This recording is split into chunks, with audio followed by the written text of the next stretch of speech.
The Grey Cup Final, brought to you by National Carbon Company and Northern Electric Company Limited.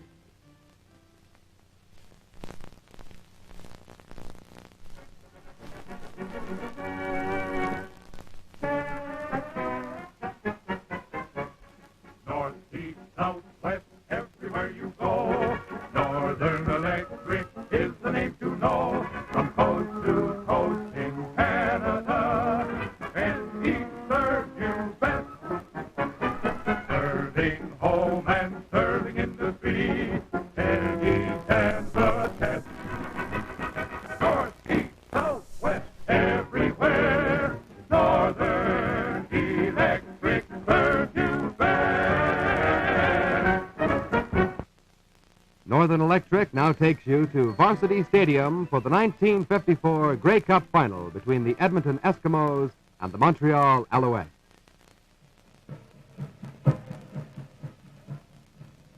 Hello, football fans. This is Dave Price speaking to you from Varsity Stadium in Toronto. Well, this is the big one, the Grey Cup. The finale to a football season started way last August. Edmonton Eskimos and Montreal Alouettes, finalists in the East and West respectively, are going to meet on a surprisingly good gridiron. We'd been led to believe that the field would be a sea of mud, but such is not the case. What looks like water on the field is not water, but peat moss put on after Harry Griffiths, the stadium manager, had spent last night and this morning with big heat lamps out there drying this field out. It's in good shape right now. The Montreal Alouette band are on the field, led by Joey Dribble, their drum majorette. And now your play-by-play commentators, Jack Wells and Steve Douglas, are standing by, ready to give you a rundown of the team lineup. So over to Steve and Jack. Steve? Thank you very much, Dave. Nice to be on board for the 1954 edition of the Grey Cup between the Edmonton Eskimos and the Montreal Alouettes. And I reckon Mr. Wells from Winnipeg and the West would say about the same, eh, Jack? Well, you know, it's always a great thrill to be here for any Grey Cup, but I think more so this year for some unknown reason. I'm getting a tremendous kick out of this Alouette band out here, Steve. They're putting on a great show. Well, they have been a mainstay of the Alouette organization thanks to Lou Heyman and several other members who have worked diligently all season long, and they're coming into focus on our screen on the varsity gridiron right at this moment. Jack, as Dave has just said, weather conditions, although a little bit on the nippy side, would be, wouldn't you say, just about ideal. Football fan, football player, everybody concerned, eh? I think it'll favor the ball players a little. It certainly won't be too hot anyway, Steve, but those fans, well, you know, there are other ways of keeping warm, and I guess they'll enjoy themselves out here this afternoon.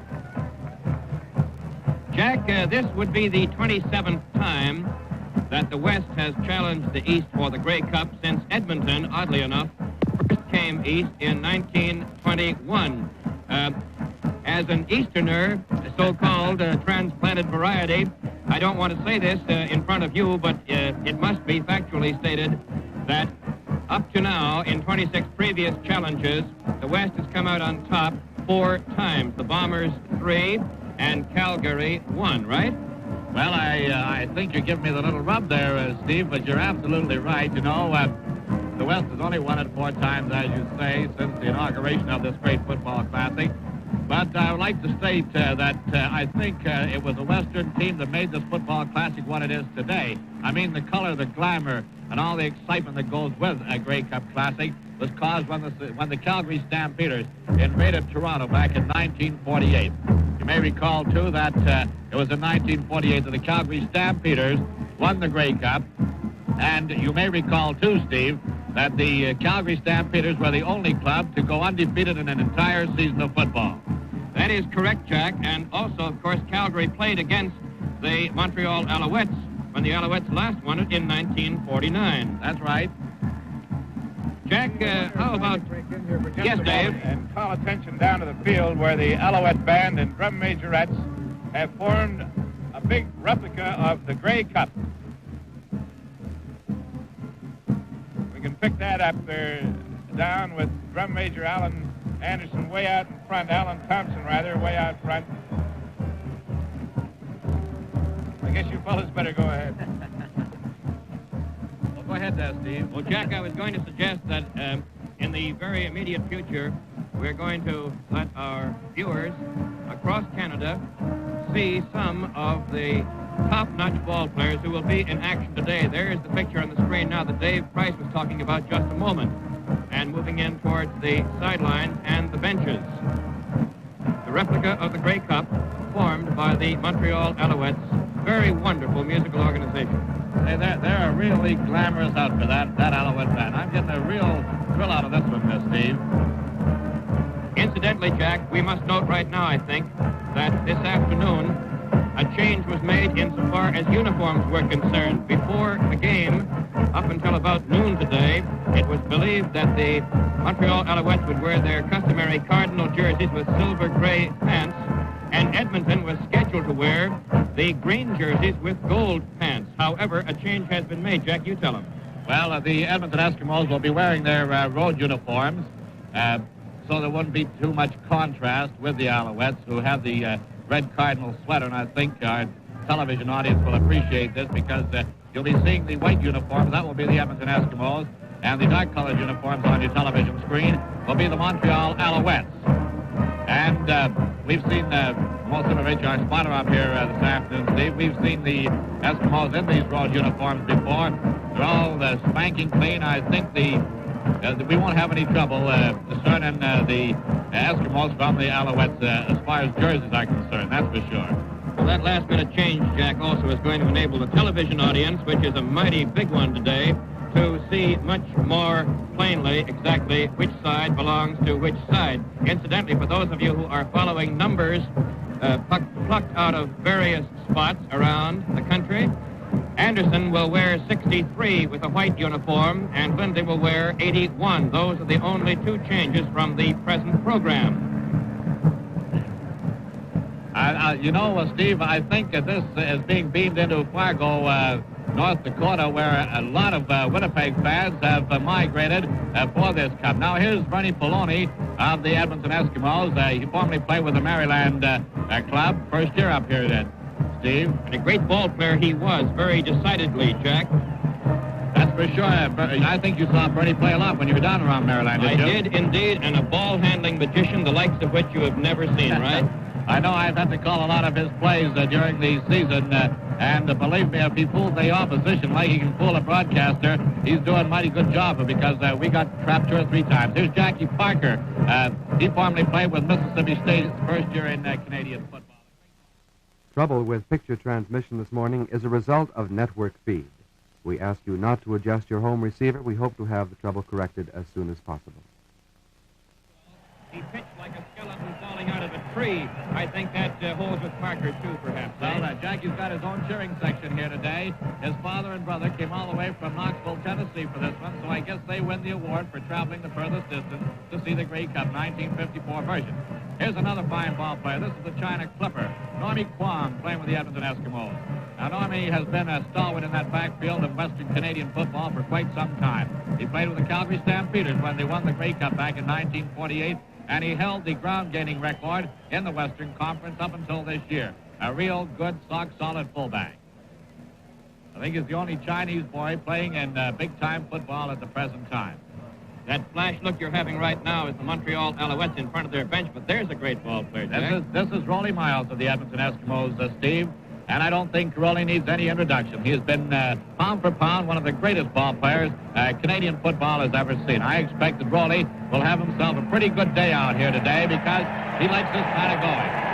Cheer your here's for the Edmonton Eskimos trotting out onto the field, and they move out.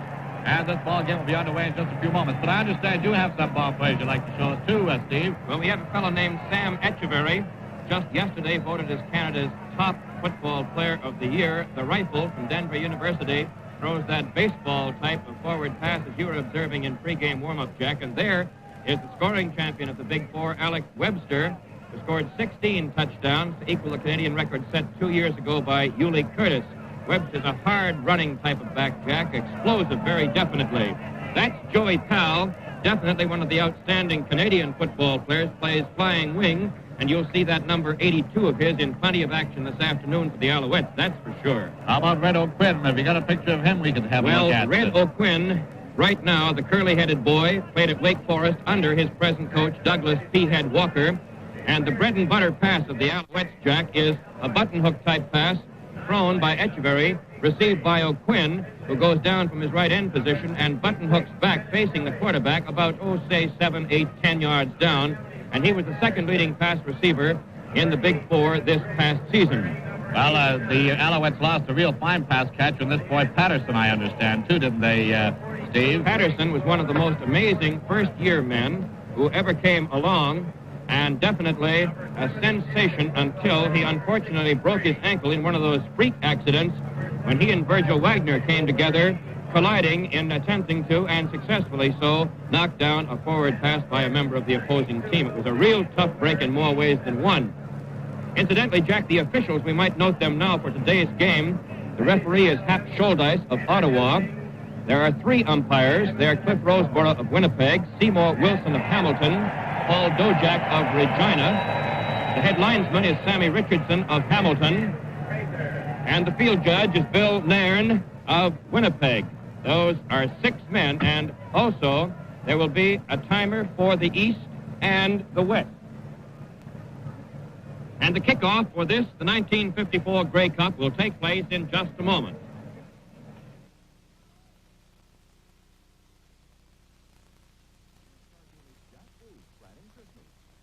Electric range. Banquet size oven, 21 inches wide, handles a big bird, yet the range is compact, most automatic you've ever seen. Need ice cubes, Jack? You'll get lots from your cold, clear-to-the-floor Leonard Magic Cycle refrigerator with automatic defrosting. Entertainment for the whole family with a big picture, clear picture Sylvania TV with exclusive halo light. That's the idea, Jack.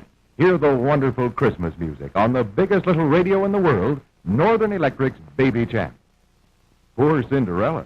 She needed a Superjet 99 vacuum cleaner to clean up easily, quickly, without muss or fuss.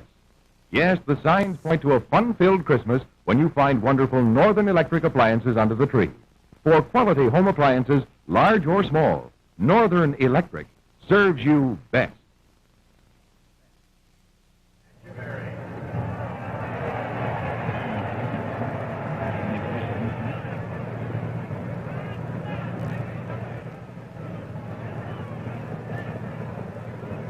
Ladies and gentlemen, the officials for today's game.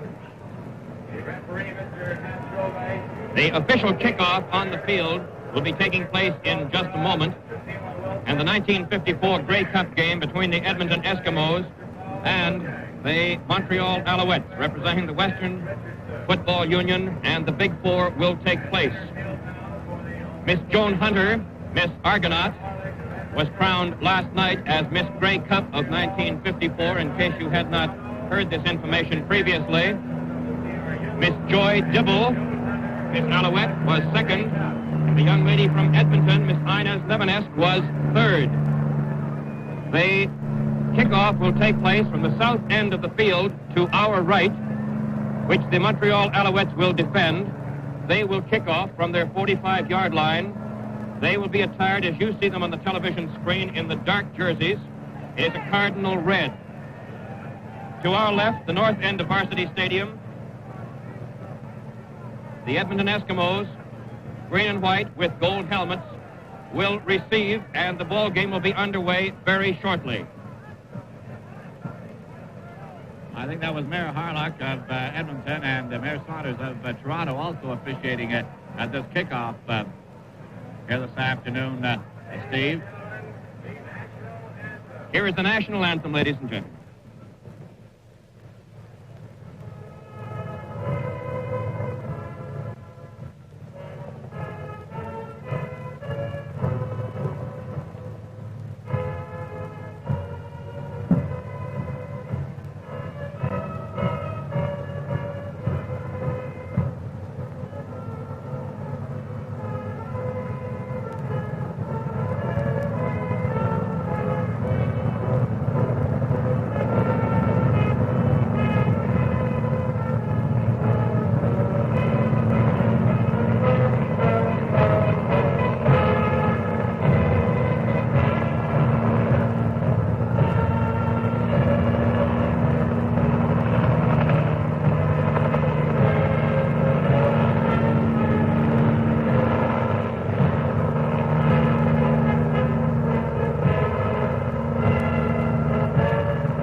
have a deluxe automatic range for your cooking pleasure.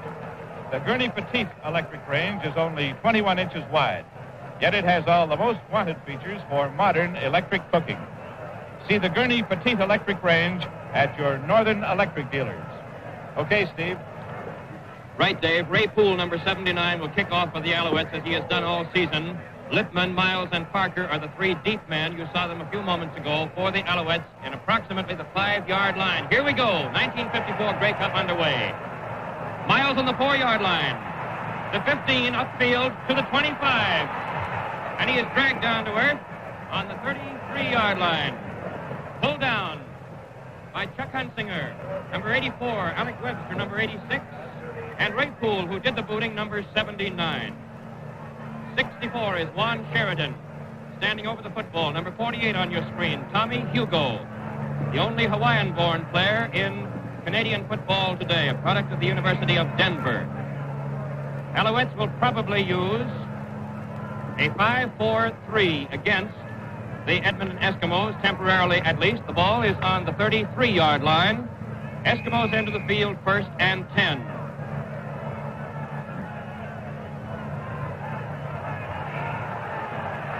Bernie Filoni, number 90, is the ball-handling wizard, quarterbacking the Eskimos. Watch him. The quarterback keep play, and Bernie is up across the 35-yard line, runs smack into the arms of Juan Sheridan and Tommy Hugo. They bring him down to earth on the 37. The gain is about 4. Second down and 6 to go. Center of the Alouettes forward wall ganged up on Filoni on the quarterback keep play. Eagle Keys is the Eskimo center, number 40. He is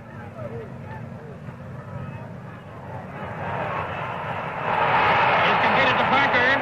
He is knocked down and plainly out of bounds by Juan Sheridan for an Eskimo first down, almost to midfield. Miles threw it.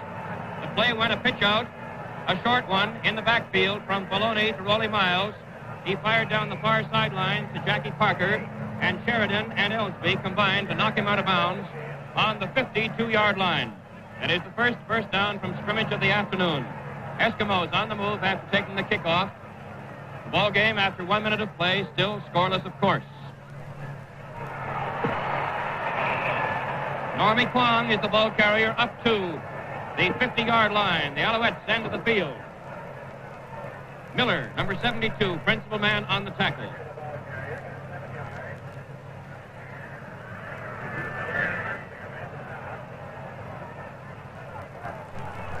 The gain is 8 yards in the play. It is second down, about 2 to go.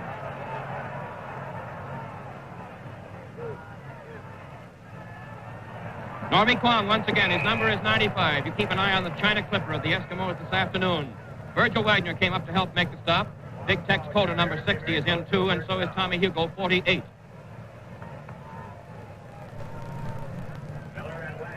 The Alouettes are going to send deep for this punt that they are expecting, with about 2 yards to go, or less than 2 yards, about a yard maybe.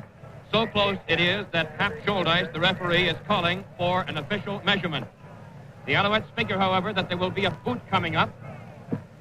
They have sent back Grigg and Pal as their 2 deep men standing around the 10-yard line. We'll show them to you as soon as this measurement is over. It is short, as you see, by about 1 foot. So this poses a very nice problem for quarterback Filoni so early in the ball game. Ball is on the 48-yard line. Alouette enters the field. Eskimos possession, third down, and less than a yard to go. What is the quarterback going to do? No punt formation. The deep men come running up for the Alouettes.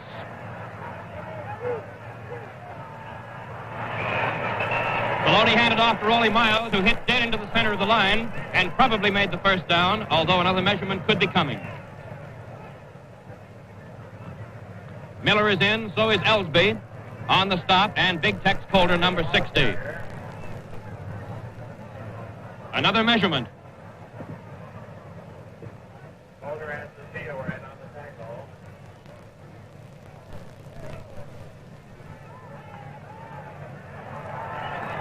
Eskimo first down. Ball on the Alouettes' 47-yard line. Remember, in measuring, it is the nose of that football that counts.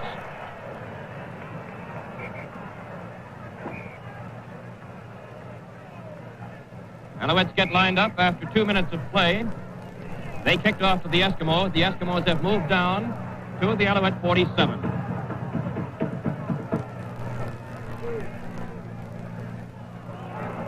Jackie Parker on a direct handoff hits the left side of his own line. Crosses the 45, is down halfway between the 45 and 40. Juan Sheridan, 64. Ted Ellsby, 68, the principal stoppers on it. They have placed the ball down on the 43-yard line. The pickup is 4 yards, second down and 6. Eskimos certainly don't waste any time in the huddle.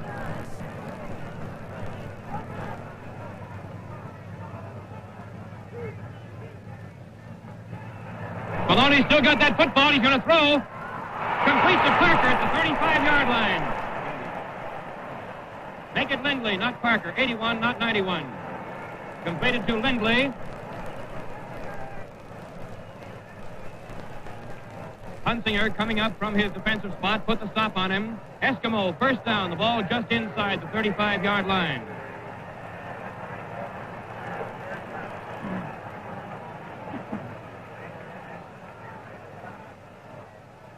So the Eskimos continue to be on the move, and what a beautiful piece of fakery Mr. Filoni pulled that time. I told you about him, Steve. Oh, you were so right.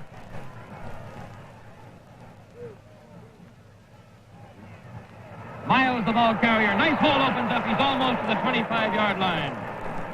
He is stopped down there by Hunsinger and Bruce Colder, 65, with Jimmy Mitchner, 83, also in. This is very close to another first down. The split T operation of the Edmonton Eskimos is, you've got to say right now, giving the Alouettes a bit of trouble, eh? It is on the 26-yard line, second down, 2 yards to go.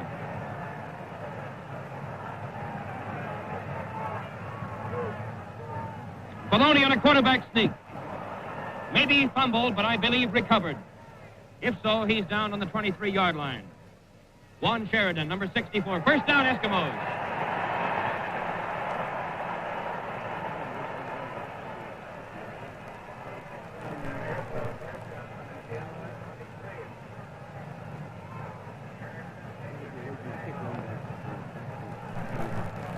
They have moved from the 31-yard line on the original kickoff way down now. First down on the 23-yard line. Alouettes enter the field. Back to Rollie Miles. Pitches intended for, completed to Parker. Great catch by Jackie. And down he goes and out of bounds on about the 7-yard line. Man, Parker juggled that one, the same play they executed before so perfectly. And Ted Ellsby, who is playing for the Alouettes in place of Jim Staten, has been in on 90% of the tackles so far. It is first down, goal to go on the 7-yard line. And the Eskimos have moved from about their own 32 all the way down in 4 consecutive first downs.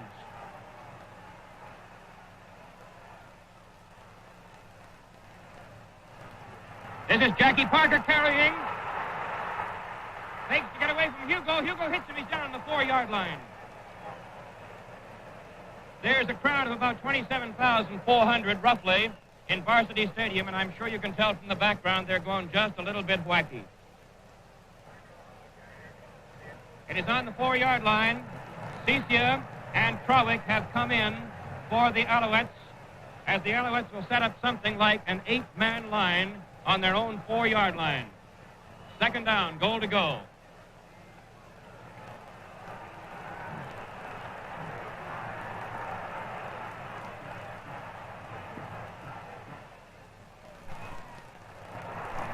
Jackie Parker is hit by Ted Ellsby, spins his way for maybe a yard, possibly 2. See where the officials say his forward progress was stopped. This will be then third down coming. Dave Price has just reminded me that the Alouettes forward wall, when they pack it, stopped Hamilton successfully from about the same spot. It is third down, 3 yards to go for a touchdown. Man, this is great excitement so early. Rollie Miles. He's going to be trapped. He's at his own 15, back to the 20, still running this way now. He throws a forward pass in the end zone, completed to Lindley.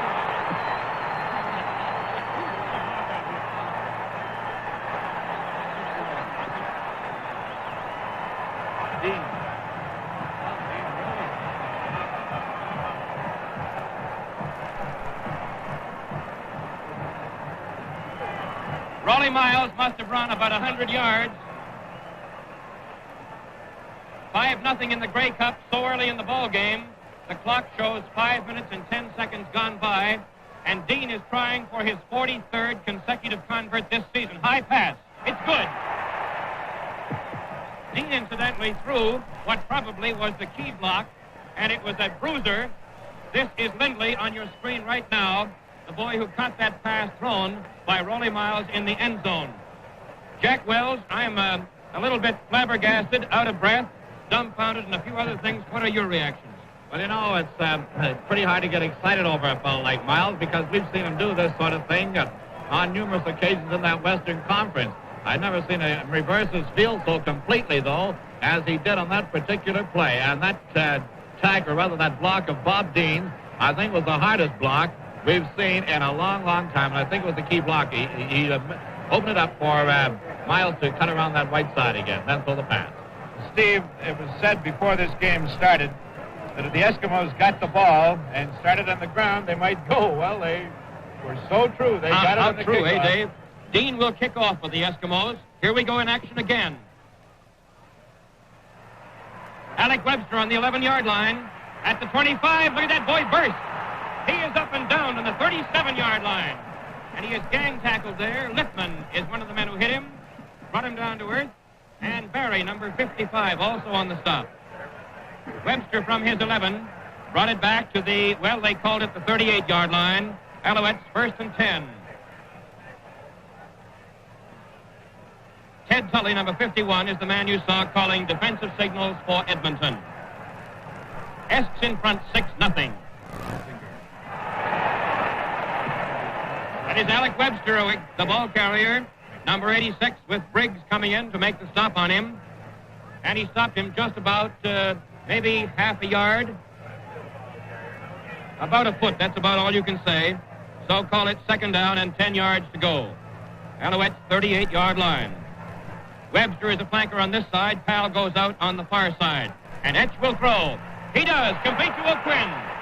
He is down for a 1st down almost at midfield. He's piled up there. Number 87, Bryant, is one boy who got him. Briggs is also on the stop, and Rollie Miles coming up from his defensive spot. Sam Etcheverry's first pass of the afternoon, complete to Red O'Quinn for an Alouette 1st down. Gee, I don't know. With that start, this is going to be a Lulu. To Poole for a gain of almost 6 or 7 yards on the play. Johnny Bright, number 84, defensive back for the Eskimos. And Ted Tully, 51, put the tackle on him. The gain is 7 yards. It is 2nd down and 3. The ball is on the 49-yard line, Eskimos' end of the field. Alouettes possession. We have played 6 minutes of the first quarter. Edmonton 6, Alouettes nothing.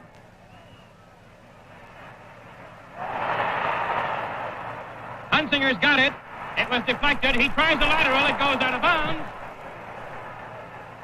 Trying to throw to Joey Pell. Apparently the ball was tipped out by the Eskimos. That is the ruling from the field. It goes over to Edmonton on their own 48-yard line.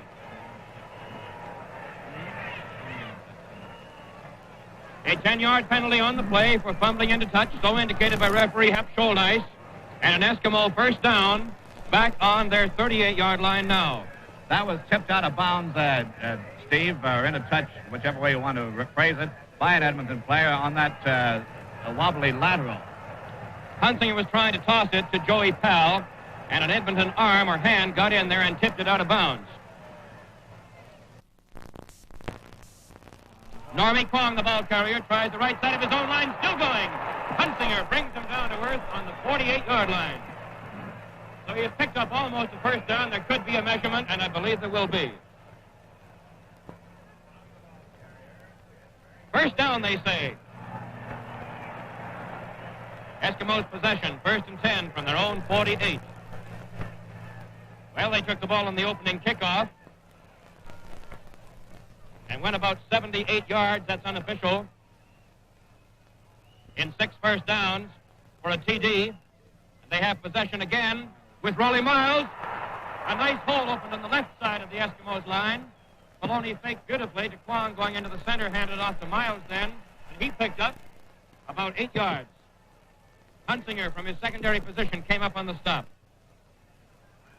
The ball is on the 53-yard line, Alouettes end of the field. It is second down and just about 2 yards left to go.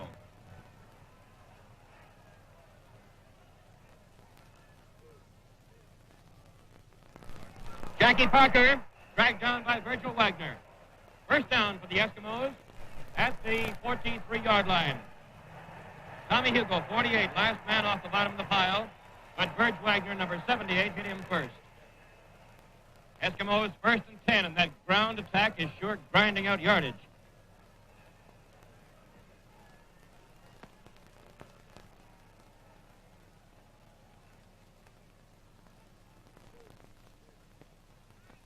Bernie still got that football. Fires downfield, too hot for Lindley to handle. Roared right through his hands. The weather is about 38, 40 degrees, and it's a little nippy on the hands of the football players, especially ends who are trying to receive forward passes. Bernie fired that one like a bullet. See how he bootlegged that ball, eh?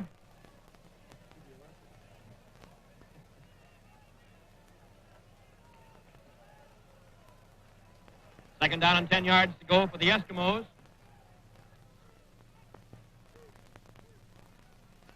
He's still got it, Poloni.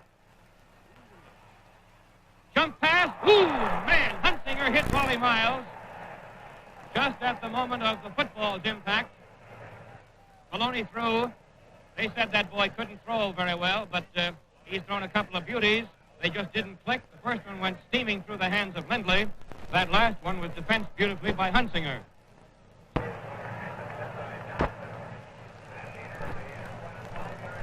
So there is the first decided break of the football game.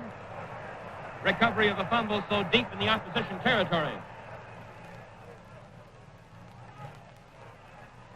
Loose ball in the backfield, recovered by the Alouettes. Ted Elsby, 68, makes the recovery. The lateral pass by Bernie Poloni went badly astray. The only man close to it could not fall on the ball, but big Ted Elsby, who has played a whale of a game, did so, and the Alouettes have recovered, and the tide has turned the other way. The lateral was intended for Rollie Miles. Well, how do you like them apples, eh? That was more like a basketball pass they were trying to throw out there that time, Steve.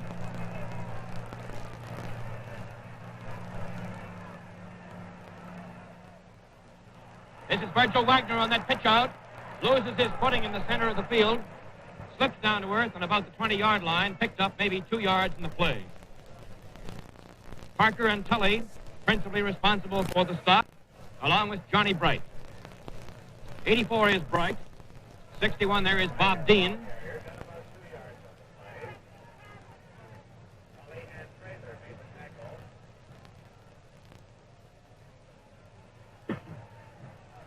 Joey Powell is flanked out on the near sidelines for the Alouettes. Second down and 8.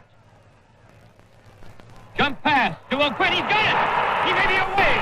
He's at midfield. He's being chased by 2 Eskimos. He's at the 25-yard line. Change of direction. This will be, I think, a TD. It is.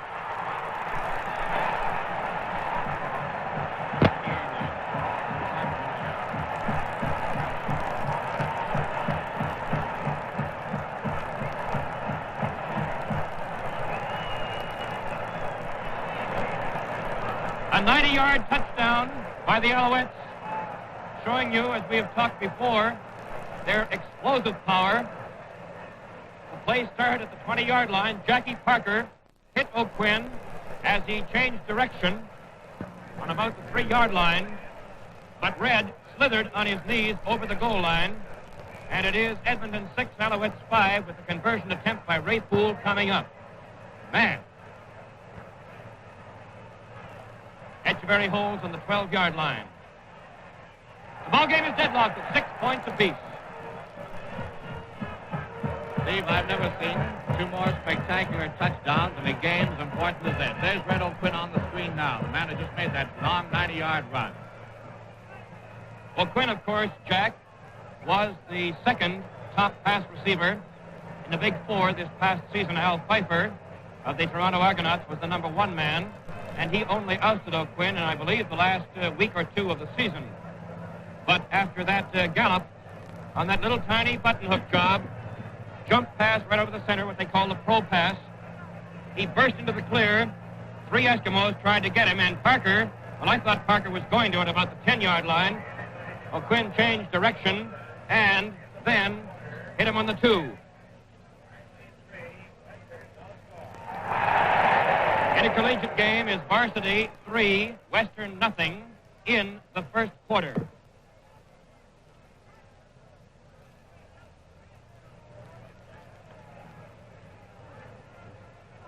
Ray Poole will kick off.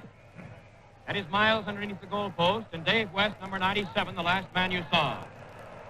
End over end to West on the 10-yard line. The 20 is hit there and dragged down on the 24. First man to hit him was Bill Bewley, Jacques Villec, 87 on the tackle, and Tommy Moran, number 77. Bewley, Villec, and Moran combined to bring him down on the 24-yard line. Eskimos ball, first and 10. That tremendous pass play by Echeverry to O'Quinn certainly changed the complexion of the ball game, because just a moment before, the Eskimos had recovered a fumble, and then Filoni tossed a wild lateral, and the Alouettes recovered.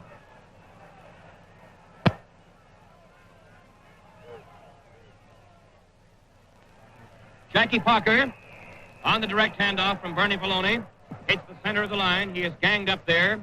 Jimmy Miller is one man. There he is, 72. 81 is Johnny Blacher. 60, the big guy, Tex Calder, of course.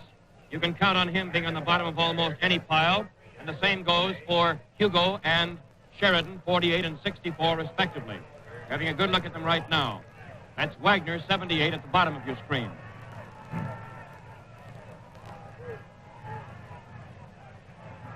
Normie Kwong, the handoff from Filoni, hits through the center. Calder got him first. Hunsinger came up, and so did Sheridan. And this is very close to a first down. The gain on the first play, which I neglected to give you, was 4 yards. Now, referee Scholdice says, bring those sticks in and we'll measure. We have approximately 4 minutes left now of the first quarter. Ball game is tied at 6 points apiece. Miles to Lindley for a touchdown for the Eskimos. Right from the kickoff. That is short by, well, Jack, you say about 1.5 inches, eh? That's just about it. I got the glasses on it, Steve, and it's just that short. So it is third down coming. Ball is on the 38-yard line. Nobody goes deep for the Alouettes, figuring that the Eskimos will run. Possibly a quarterback sneak by Filoni, or maybe a handoff to Miles or Kwong. Let's see. Filoni on the quarterback sneak is over the 35-yard line, piled up there by the center of the line, led by Sheridan and Calder. And number 68, Ted Ellsby. A roughing penalty has been called against Juan Sheridan. On the pile-up, tackling Filoni on the quarterback keep play. Roughing penalty, signaled. Excessive use of the elbows, says Hap Scholdice, as you saw it, against Juan Sheridan. So the penalty marches the ball up to the 50-yard line. Eskimos possession, their territory, first and 10.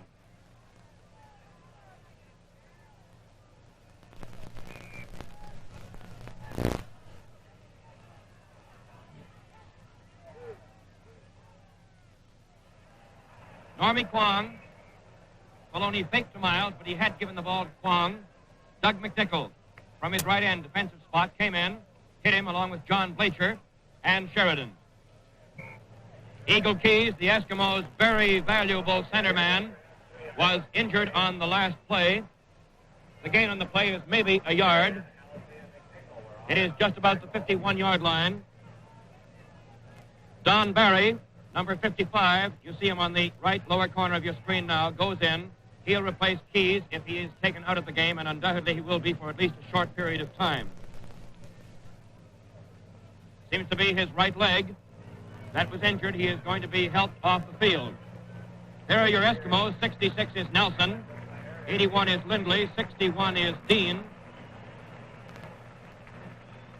Just to give you a few numbers that are viewable on the screen, 98 just turned around, Rollie Miles.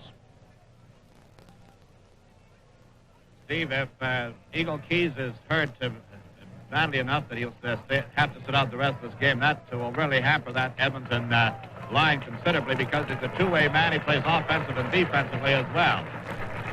Another oddity about Mr. Keys is that he played for the 1949 Alouettes the last time they won the Grey Cup, and here he is today opposing them. It's 2nd down and 9 from the 51, Eskimo territory, their possession. Maloney still got it. He looks, throws down the center, completed to Bendiak. He is down on the 31-yard line. Chuck Hunsinger, from his defensive position for the Alouettes, got Steve Bendiak, who I believe played mostly defensively this year for the Eskimos, but took a nice direct pass down in the secondary and is down for an Eskimo first down on the 32. Referee Hap Schuldice is giving the 3-minute signal to both teams on the field.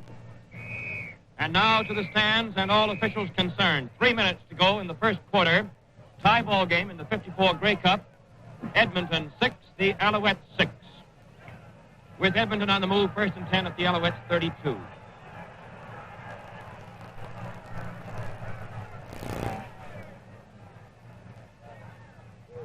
Nick Winnie was the man who went in motion. Ball carrier is Parker, and gee, he drives beautifully down to the 24, where he is met by Virgil Wagner and Juan Sheridan.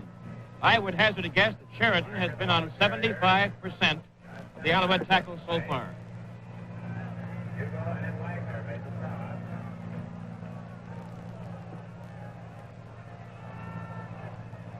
The gain on the play is 8 yards. 2nd down and 2 from the Alouettes 24.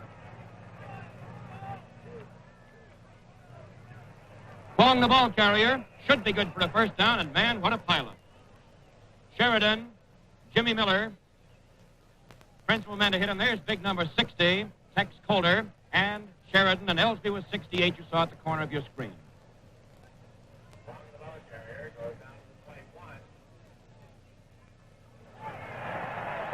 First down for the Eskimos.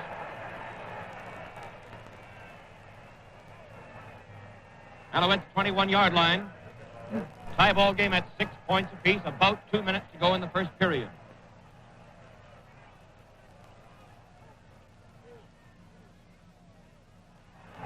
Normie Kwong to the 10-yard line, drives down to about the 6. Larry Grigg hit him down there. That is another first down and goal to go. Bruce Calder, number 65, helped on that tackle too, deep in the secondary.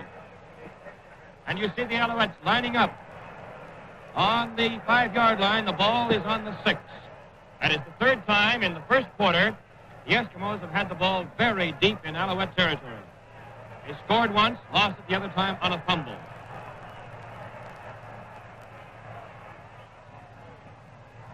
Maloney all the way through. He scored!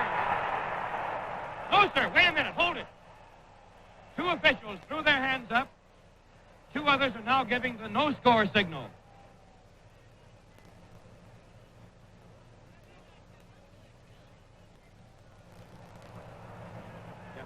The ball is about a yard, maybe, short of the goal line. Definitely 1, if not 2, officials threw their hands up in the air, and 2 others right near the goal line said no soap on it. Maloney, a beautiful piece of quarterbacking, caught the Alouettes by surprise on a quarterback sneak from that far out, and here is a nice discussion going on right around the goal line.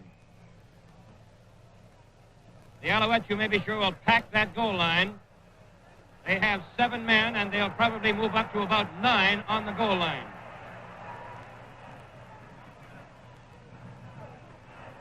Maloney tries to see. He is over this time.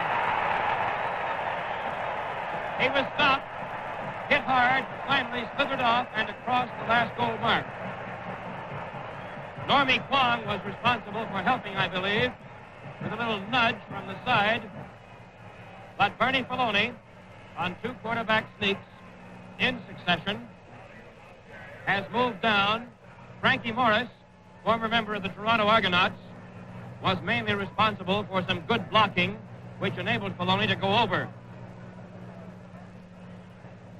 The roughing penalty by the Alouettes, Juan Sheridan, certainly helped that march. High pass from center. Filoni's going to run. He goes out of bounds in the 2-yard line. Nothing doing. The pass from center from Don Barry was very high. Filoni had no alternative. There's the ex-All-American from the University of Maryland who scored that TD and then tried to run for the conversion. So your scoreboard now shows, with still about a minute and a quarter to go in this first quarter, and man, what a quarter.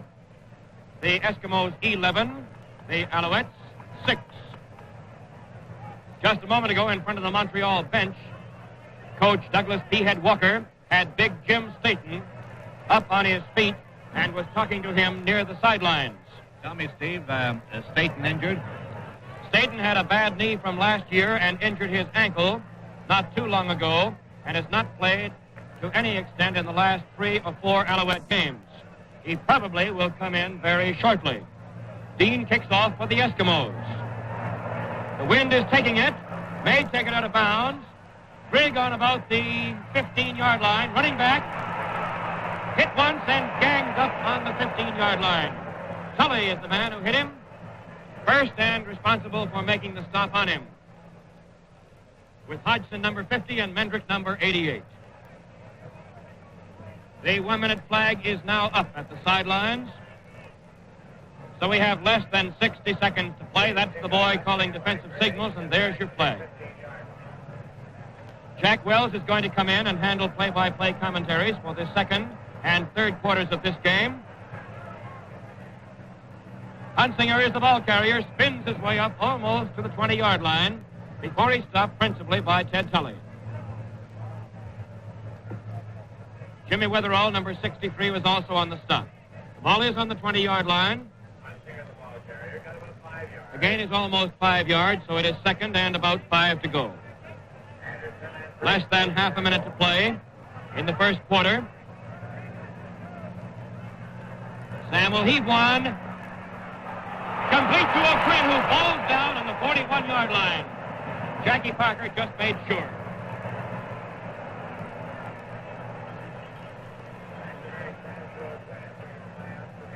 It is an Alouette first down on the 42-yard line. First and 10 with less than half a minute to go in this first quarter.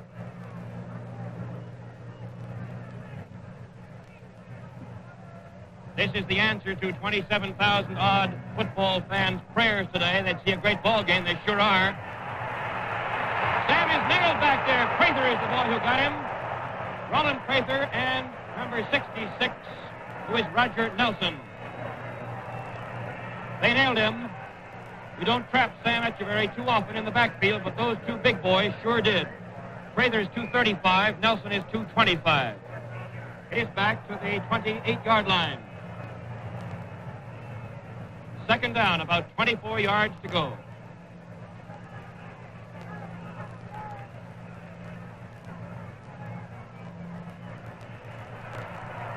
Sam is looking for Hunsinger, throwing deep to him. Chuck had his hands on it, defended by Bright and Parker. And the gun has sounded to wrap things up for a hectic first quarter, believe me. And the score at the end of the first quarter is the Edmonton Eskimos 11, Montreal Alouettes 6. The Grey Cup game coming to you from Varsity Stadium in Toronto. Northern Electric serves you best with Sylvania TV.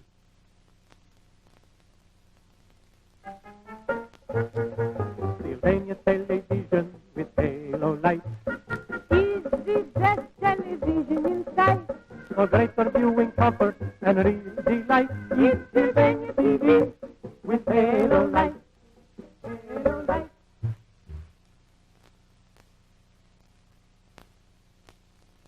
Second quarter of this Grey Cup football game from Varsity Stadium in Toronto, with the Edmonton Eskimos in front of the Montreal Alouettes by 11 points to 6, is about to get underway here. So let's hear now from the voice of the West, Mr. Jack Wells. Thank you very much, Steve. And a good afternoon, football fans. 11-6 in the big one in favor of the Edmonton Eskimos. And we're going into the second quarter. And it'll be Alouettes ball. Third down. And let's see, it's a good 22 yards to go. After Echeverry was speared on a pass play, and the second play was incomplete. And so the Alouettes in the dark uniforms on your television screen on the left. The safety man for the deep man for the Eskimos will be Davy West and Kruger. There's Davy West, number 97, pardon me. And Kruger is the other deep man. Timing is called. So it is third down and approximately 24 to go. Big Ray Poole, or rather Tex Calder, moves back to do the punting. There's the snap. Gets it away. Man, he puts the boot to it. Here's Davy West taking it on his own 35. Bobbles it. Spins off to his right. He's on the 40. And he is brought down. Running a touch on about the 45. Trovick and Patterson. Harold Patterson. Trovick, pardon me. Number 35 is not out there. Patterson is hurt. Here's an injured player for the Alouettes. And it'll be 1st and 10 for the Edmonton Eskimos on their own 44-yard line. Referee Hapsholdis is waving the ball on. And as we said a few moments ago, there's an injured Alouette on the play. And we can't identify him for you as yet, as there is a group of players around him. As the Montreal Alouettes, 64-1 Sheridan, played a tremendous game in that line for the Alouettes, not only in this one, but they tell me he's had a tremendous season, doing a lot of hard tackling for the Eastern champions. And the score is 11-6, the early stages of the second quarter. So two ball players now have been injured. Eagle Keys of the Edmonton Eskimos was hurt in the first quarter, although we noticed that he was parading up and down in front of the bench earlier. Picking out this player for you. The injured player is Big Doug McNichol, that fine defensive end of the Montreal Alouettes, and he is being assisted to the sideline. So it'll be 1st and 10 for the Edmonton Eskimos on their own 44 after Davy West had returned Tex Calder's punt approximately 10 yards after fumbling it. Eskimos back in the huddle.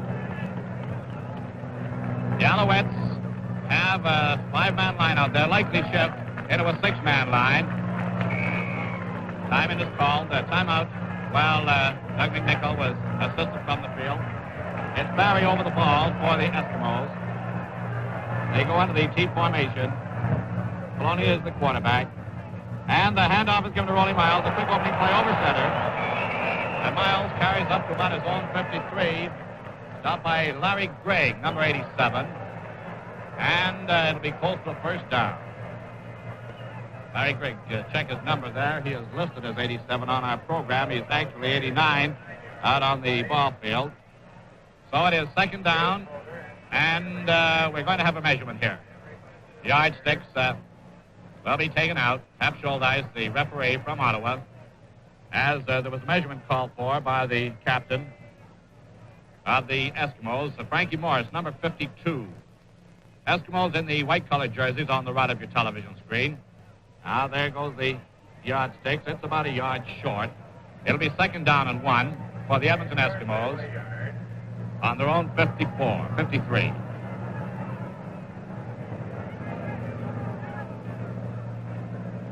Barry breaks out of the huddle for the Eskimos. Flying wing is Glenn McWhitty. Right half is Rollie Miles, fullback Normie Kwong, left half Jackie Parker, and the quarterback is Freddie Filoni. Second down, 1 yard to go. And there's Normie Kwong over left tackle. I think he picks up enough yardage for a first down. He gets a nice blocking there. Opening the hole was Barry, center. And DeWitt Calder, better known as Tex Calder, number 60 for the Alouettes, left tackle. And Ray Bull, number 79, made the tackle. So it is 1st and 10 for the Edmonton Eskimos, dead center on the 55-yard stripe. And the score is 11-6 in favor of the Edmonton Eskimos over the Montreal Alouettes, playing in the second quarter. And the handoff is given to Normie Kwong, off tackle to his left, and there's no hole there. As it was stopped by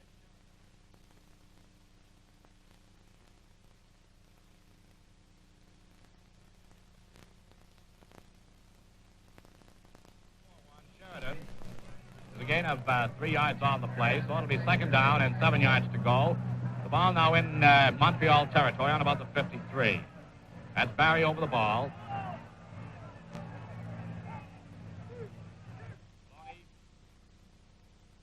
Technical difficulties have interrupted picture transmission of the Grey Cup game this morning.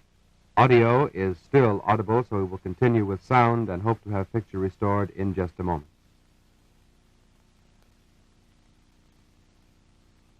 On that option play, but he elected to throw instead. So it'll be third down and 7 yards to go. Big Tom Hugo, he was the all-star center, I believe, in the Big Four this year, wasn't he, Stan? Or Steve, rather? 2 years in a row. And he backs up the center of the line. He was floating out there with Poloni on that play. Deep man for the Alouettes then. Number 93 is Bill Bewley, and on the far side, number 82 is Joey Powell. They're the deep men. Number 82, Joey Powell, and number 93, Bill Bewley. There's timeout is called. We're having a conference. The officials, Hap Schuldice of Ottawa, Cliff Roseborough of Winnipeg, and Seymour Wilson of Hamilton, Paul Dojak of Regina. And time in is called. It'll be third down and 7 to go for the Edmonton Eskimos on the Montreal Alouettes 53-yard line. That's Eagle Keys at center, and he is limping. You can possibly notice it on your television screen. Poloni will kick from his own 45-yard line. There's the snap. Gets the boot away, almost blocked. It's Bewley taking it on the 10. He's trapped up to the 15, and he's brought down about the 16-yard line by Bill Briggs and Jimmy Quadamateo. So it's first and 10 for the Montreal Alouettes on their own 15-yard line. Tom Hugo almost blocked that kick. He was through. And Poloni, who was playing 15 yards behind the center, needed that extra 5 yards. Get that kick away. Bewley making the catch on the 10, running it up to the 15. Montreal Alouettes in the huddle with Sam the Rifle Etcheberry as the quarterback. And Ted Tully, who is calling the defense for the Edmonton Eskimos. And they shift into a 5-man line, 5-4. The flanker is Joey Powell, Etcheberry at quarterback. Here's the pitch out to Webster. Webster down the left side, and he's brought down on about the 18-yard line by Roland Prather, number 74.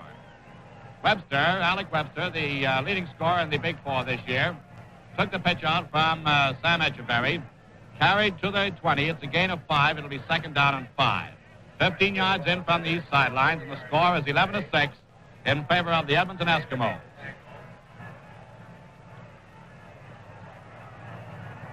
The Montreal Alouettes use the orthodox tee. Here is Etcheberry going back to throw, and the pass is incomplete.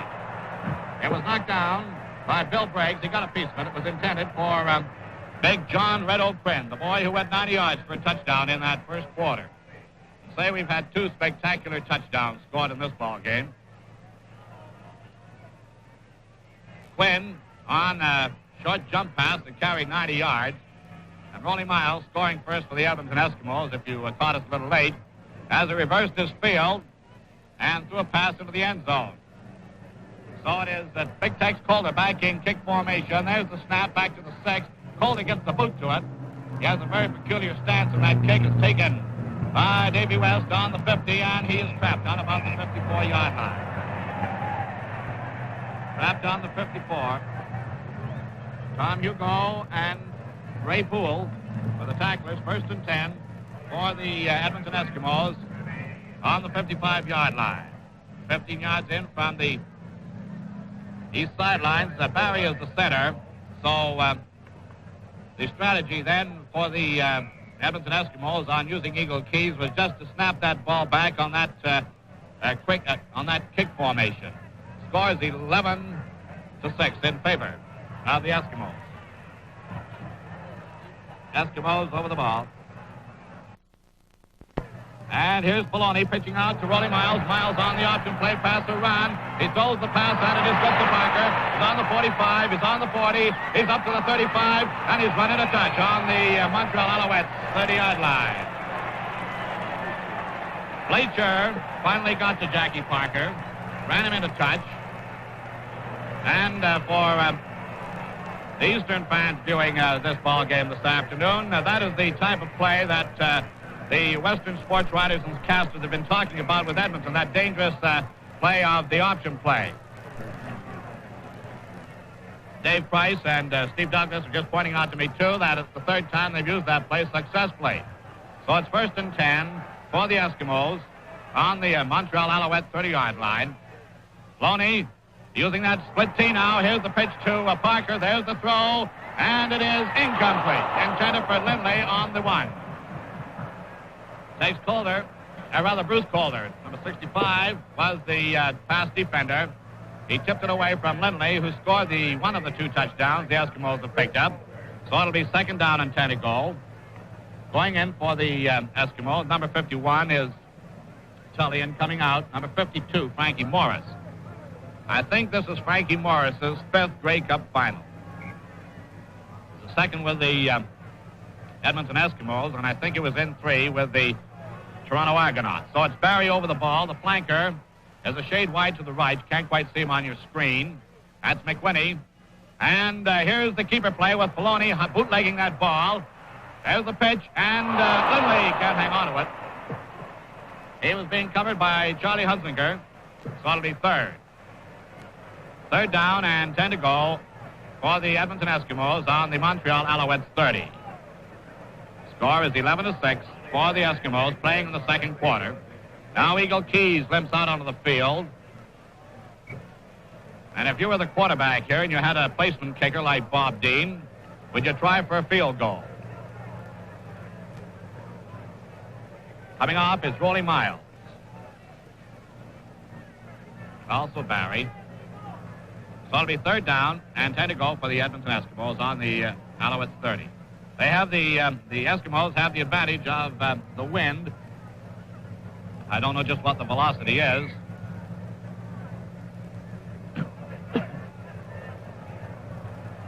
So it is going to be an attempted placement by Bob Dean, number 61.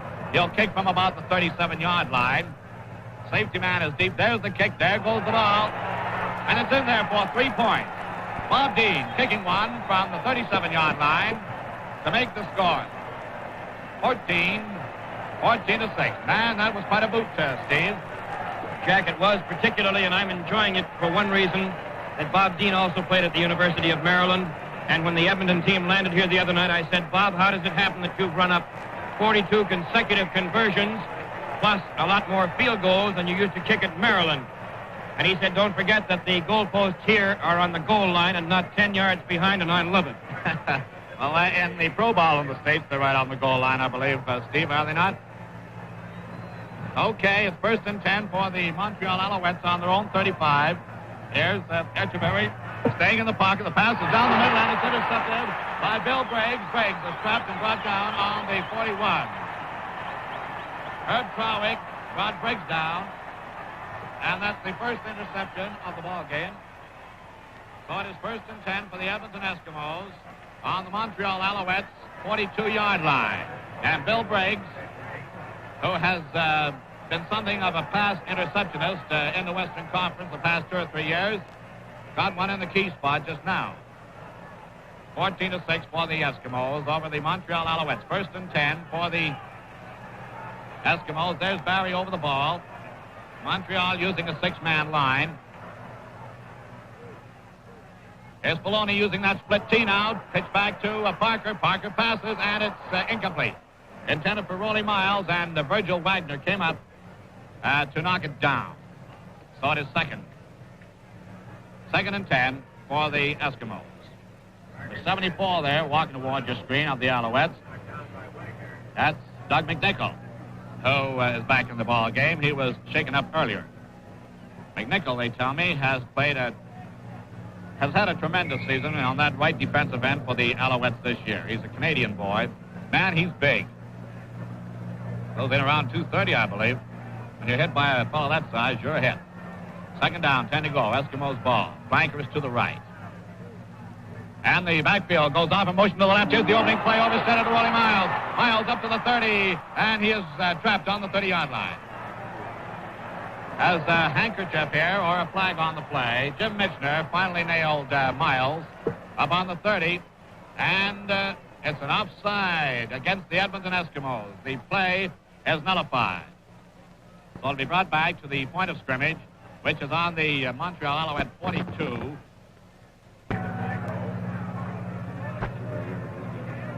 There's Sam Echeverry.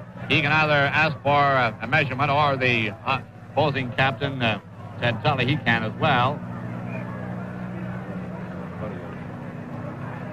It's about a yard short for first down. It'll be second down and 1 for the Montreal Alouettes. Fullback is Wagner. And the pitch out is to Webster, and he's up to the 25, up to the 27-yard line. Taken out by Wilsey. And it'll be first and 10 for the Montreal Alouettes on their own 27. Score is 14-6 for the Edmonton Eskimos. 6 minutes gone in the second quarter. The right ball, hands off to Virgil Wagner, off tackle to his right, and he's brought down by Lindley. After a gain of close to 5, it's up to about the 32-33. It's better than a 5-yard gain. Number 81 is Earl Lindley, who scored one of the 2 touchdowns the Eskimos have picked up. That's a 6-yard gain. It'll be second down and 4 to go on their own 33. Now Echeverry stays in the pocket. He's going to pass down the middle, and it's a great one-handed catch by Webster. And he really hauled that one in, up to the 50.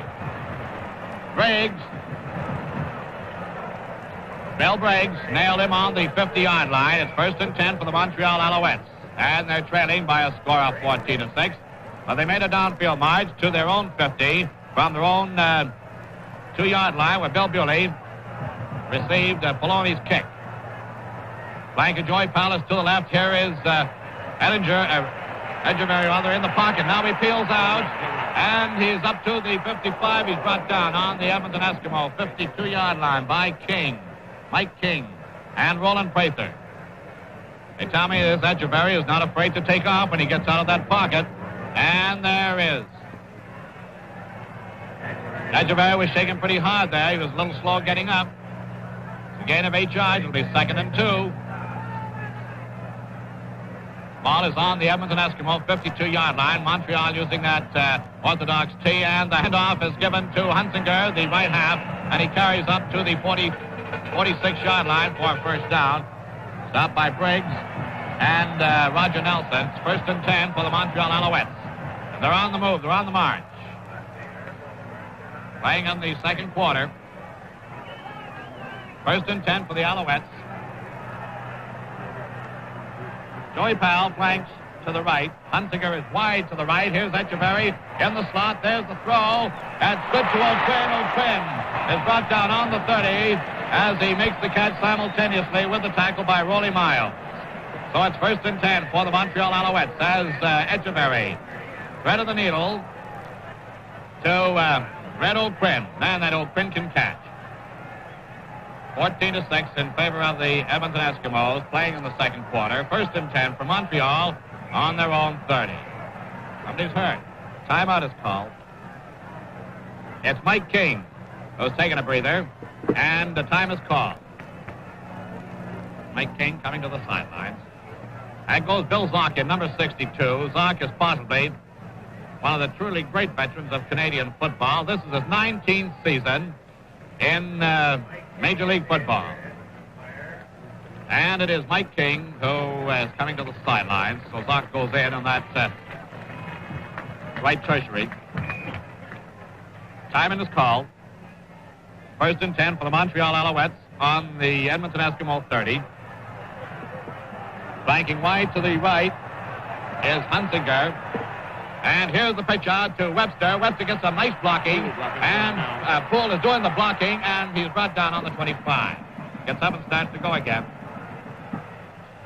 Ray Poole blocking from that left end spot, doing a nice key block for the ball carrier, and Lindley finally brought him down. It's a gain of 5 yards. It'll be second down. Second down and 5 yards to go. A little better than 5 gain. Let's make it a 6-yard gain with 4 to go.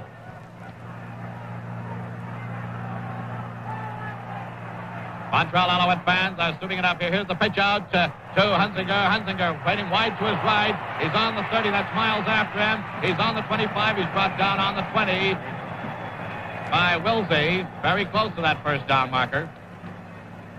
Looked like Hunsinger was trapped there on a couple of occasions.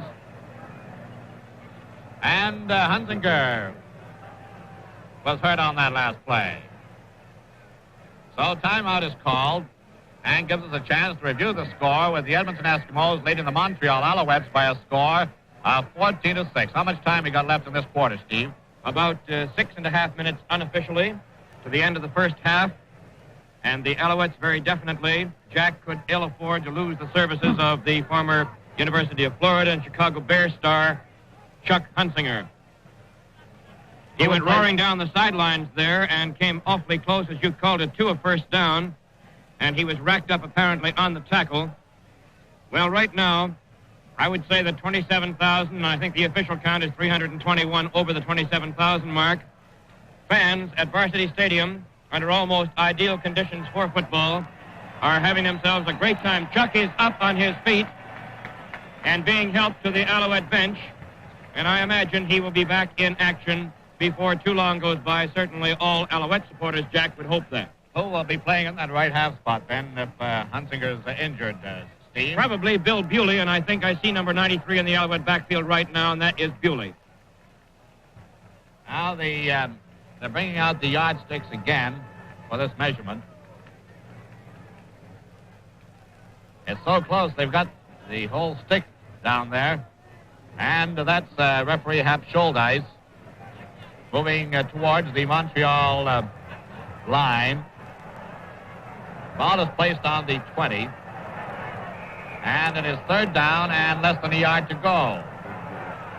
Bewley is playing in that right half spot. He's number 93. It's on the keeper play with Echeverry carrying. He may have picked up that necessary first down. And they're waving the yardsticks on. It's 1st and 10 for the Montreal Alouettes on the Edmonton Eskimos 19-yard line. Echeverry on the keeper play. Got some nice blocking there by Ray Cecile, number 51. Little Flower, as he is referred to, and Montreal Alouette back ball club. New ball is being put into play. So Ted Tully calls the defensive setup for the Eskimos.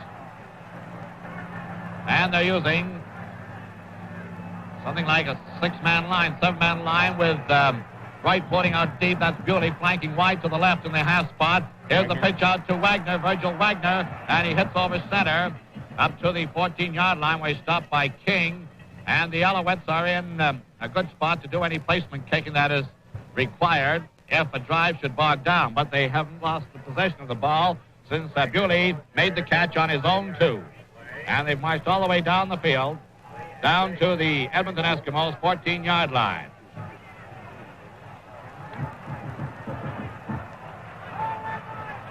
Joey Powell flanks out to the left, and here's Echeverry staying in the pocket. The pass is down the middle, and it's a great catch by Red O'Quinn over the goal line. Catch is on the 1. Did you see that catch? Here's O'Quinn, number 73. What a catcher this boy is. He hauls him in like an outfielder. So the score is Edmonton 14, Montreal 11. And a conversion here by Ray Poole would peel off that score. Going back in for the Alouettes is John O'Quinn. And Ray Poole is almost automatic on these converts. It's good. And there's a 2-point difference as the Montreal Alouettes score. Here's Red O'Quinn on the screen, his second touchdown of the ball game. You may recall in the earlier part of this game, he went 90 yards on a jump pass. That gave Montreal their first touchdown, and he went up in the air and pulled that last one down like an outfielder.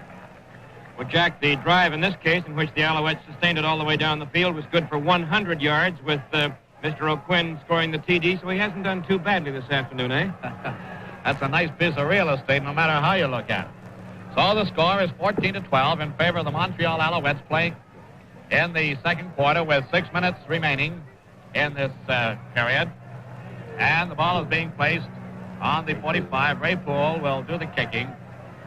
And the safety man or the deep man for the Alouettes, or rather for the Edmonton Eskimos, will be Harry Lipman, Rollie Miles, and Jackie Parker. Parker closest in the corner there, number 91. That's Rollie Miles. 98.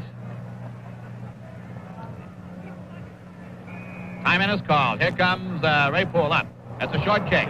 And it's taken by Normie Kwong. Kwong is on his own 40, and he's brought down on about the 44. Normie Kwong taken out by Ray Poole. So it's 1st and 10 for the Edmonton Eskimos on their own 45-yard line. Looks like a deliberate short kick there, Steve. Jack, they've done that a great many times during the Big Four season, and you may expect to see it quite a few more times this afternoon, I do believe. 1st and 10 for the Edmonton Eskimos. Barry over the ball. Maloney at quarterback. Flanker is the McWhinney. And the handoff is given to Normie Kwong. He dives over center, a dive play up to the 52-yard line. He pulled down by Johnny Blacher. It's a gain of 7 yards, so it'll be 2nd down and 3. 2nd down and 3 yards to go for the Edmonton Eskimos on their own 52. There's number 55 breaking out of the huddle. That's Barry, replacing the injured Eagle Keys. Maloney barking out those signals, and the handoff is given to Jackie Parker over right tackle, number 91. And he's stopped by Sheridan and Tex Calder. And it's a 1st down for the Edmonton Eskimos on the Montreal Alouettes 53-yard line. So the Eskimos are trying to start a drive of their own. Number 74 on your screen there for the Alouettes. That's Doug McNichol, the right defensive end. Now it's Barry over the ball. Eskimos using that split T.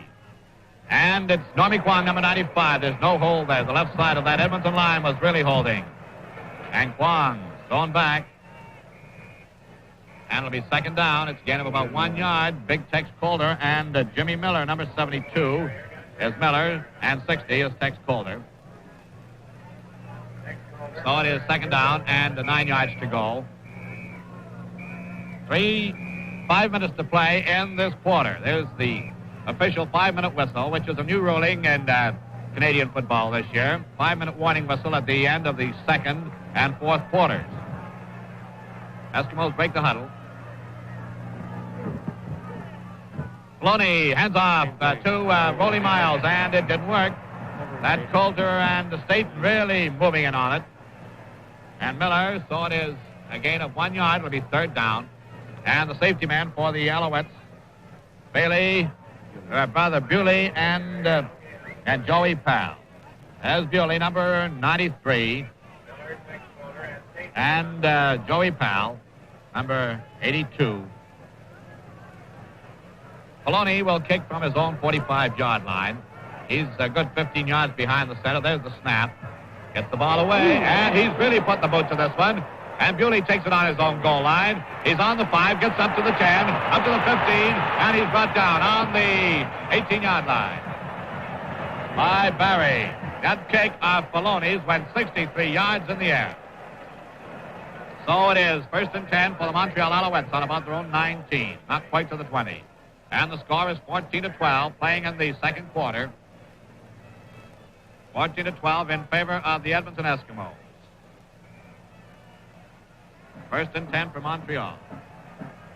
This is the big one of the season.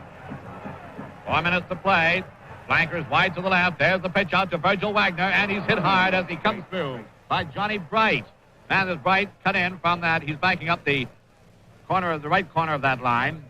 Bright and Tully. So it is a gain of 3 yards. It'll be 2nd down and 7. The ball is on about the 23-yard line. Montreal's 23. Alouettes use that open huddle. Webster and Powell flank wide to the left. Wagner in motion, and here's Etcheverry going to pass. He can't find a receiver. He takes off. He's on the 25, and he's brought down on about the 28. Sam the Rifle Etcheverry. Brought down by Lindley, Earl Lindley, and it's close to a 1st down. Say this Etcheverry is a running quarterback. In other words, if he can't spot a receiver in the clear, he'll run with the ball. Timeout is called. And it'll be about third down and about 1. The ball is on about the Montreal 29-yard line. He'll go over the ball. They're going to run it. There's the pitch out, and it's over to Webster. Webster picks up the first down. Dive play over the right side of the Edmonton line. Picks up about 4 yards. Stopped by Wilsey. So it's 1st and 10 for the Montreal Alouettes. On their own 33. Both these clubs are gambling today. In other words, on those third down plays with a yard or two to go, they're both going. Both teams are going for it. Double flankers to the left. Hunsinger and Powell. There's the pitch down the middle, and it's taken by Poole. He's on the 45. He's up to about the 48-yard line before he's stopped by Bright and Jackie Parker. So it's 1st and 10 for the Montreal Alouettes. And Echeverry is threading the needle. He's going along the clothesline, as they say. This time he threw to Poole, Ray Poole, instead of John O'Quinn. 1st and 10, Montreal Alouettes on their own 48-yard line. 3 minutes to play in the half. Alec Webster flanks wide to the right for 86. Can't see him on your screen right now. Here is Echeverry staying in the pocket. Here's the lateral over to Hunsinger. He's on the 45. He's on the 50. He's brought down on the 53 by Lindley. On the Montreal Alouette 53. It's a gain of 3 yards. It'll be 2nd down and 7. That flat pass went from Echeverry to Hunsinger, so it is 2nd down and 7 yards to go. About a 3-yard gain. 15 yards in from the west sideline. Edmonton are using 5-man line now with Bright well back. There's the flat pass to Poole again, and he's hit as he makes the catch by Johnny Bright, and it's the 1st down on the Edmonton Eskimo 50-yard line. Johnny Bright, who was a great offensive star with the Calgary Stampeders until he was racked up by injuries, has been used almost entirely as a defensive back for the Edmonton Eskimos this year. Number 84, you can see him right at the top of your screen there.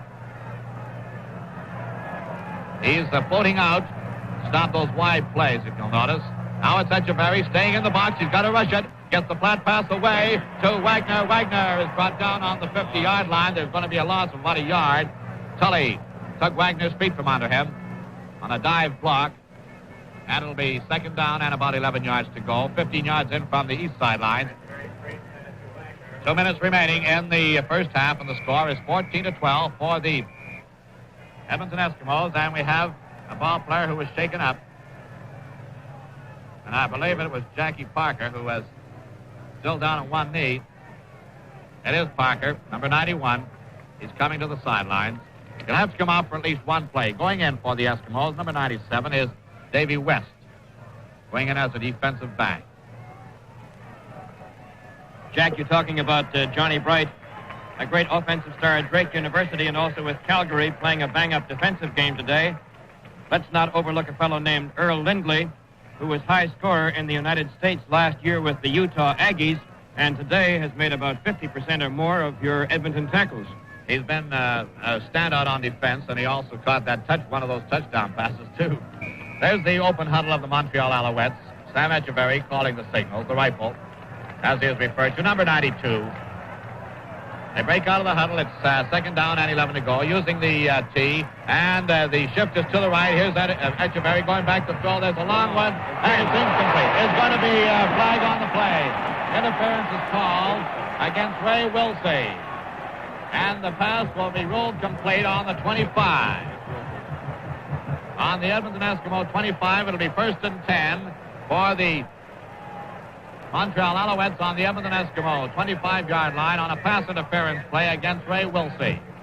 Wilsey was all-star defensive back in the Western Conference, and he's been out of action for the past few weeks with a broken arm. Flanking to the right is Alec Webster. And Joy Powell is the flanker on the right. Now here's Echeverry in the box. He's brought down by Prather. And there was a fumble. Fumble on the play. Prather hit Echeverry. Caused him the fumble. Echeverry may have recovered his own fumble. And we'll wait and see it. 2nd down. Echeverry recovered. The fumble as Prather barreled in. Number 74 is from that right end. There he is, touching his helmet now. Flanking out to the left is Joey Powell. 14-12. And is Echeverry in the box again. And there's the pitch, and it is good to Red O'Quinn. He carries up to the 10, up to about the 8-yard line, where he's stopped by Jackie Parker. O'Quinn hooks in from that right end to make a spectacular catch again. So Montreal are threatening, and the minute flag is up for the first half. And now the Alouettes will be fighting the clock as well. So it's first and goal to go for the Montreal Alouettes on about the 8.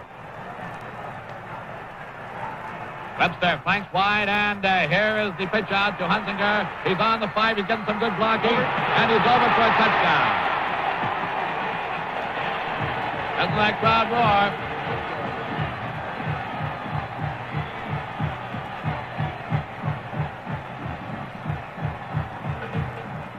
So the Montreal Alouettes go to the front for the first time in the ball game. And the score, Montreal Alouettes 17, Edmonton Eskimos 14. With time running out in the first half of the ball game. That wide run going for the big points, and now Ray Poole will go for the convert. Poole, number 79, while Echeverry will hold. Here's the snap.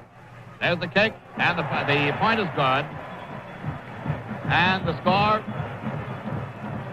in favor. Here's the Hunsinger, who scored that last touchdown for the Montreal Alouettes on your screen now.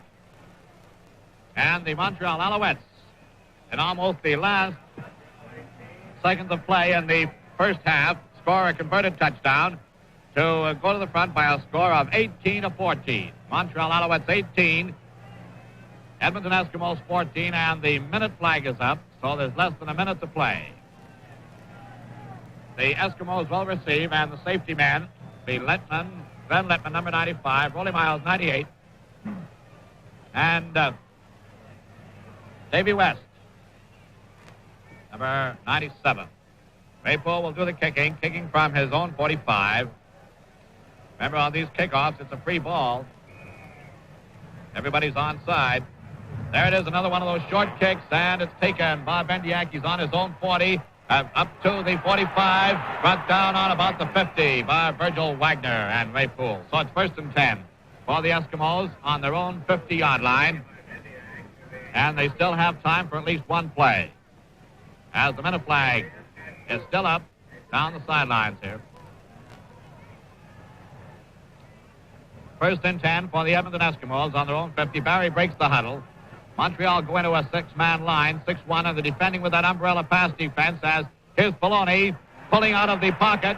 There's the pass, and it is incomplete. Intended for flanker Glenn McWhinney, and he was being covered by Charlie Hunsinger. So it'll be second down and 10 to go. Notice that Montreal defense, they throw up an umbrella defense on this particular sequence because with time almost out in the first half, the Eskimos naturally have to gamble. They're trying for those long ground-gaining plays. So the Montreal Alouettes line is a 5-2. That's Barry out of the huddle. Eskimos over the ball. Flanking wide to the right is Glenn McWhinney, number 93. Has the entire backfield in motion. Poloni being rushed on this play, gets some blocking. There's the pass, and it is good up to the 40 of Bendiak, and he charges up to about the 32-yard line. He's stopped by Johnny Blacher. And the flag is still up. And so they still have time for another play. It's first and 10 for the Edmonton Eskimos on the Montreal Alouette 32. Going in is Bill Zock and Eagle Keys. Eagle Keys is limping into that ball game on a bad left ankle. And second guessing here, we'll say that Bob Dean may try a placement. That's what's going to happen. He'll kick from the 38, 39-yard line. There's the snap. There's the kick. And it's taken on the goal line. It's not good. It's on the 5. Hunsinger on the 5. And he's grounded on about the 6 as the gun sounds to end the first half of the ball game. And the score at the end of the first half of this Grey Cup game from Varsity Stadium in Toronto is Montreal 18, The Edmonton Eskimos 14, 18-14 in favor of the Montreal Alouettes.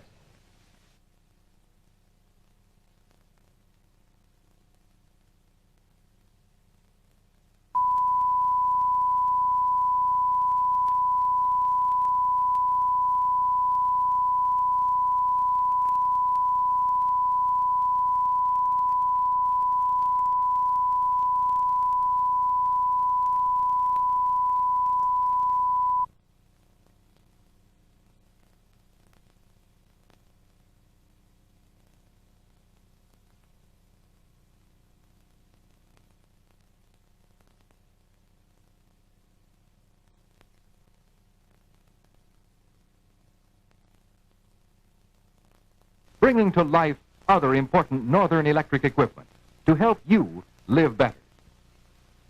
Fire alarm systems made by Northern Electric are at your service day and night. Traffic control systems by Northern Electric. Street lighting, teletype, telephone and telephone equipment. North, south, east, and west.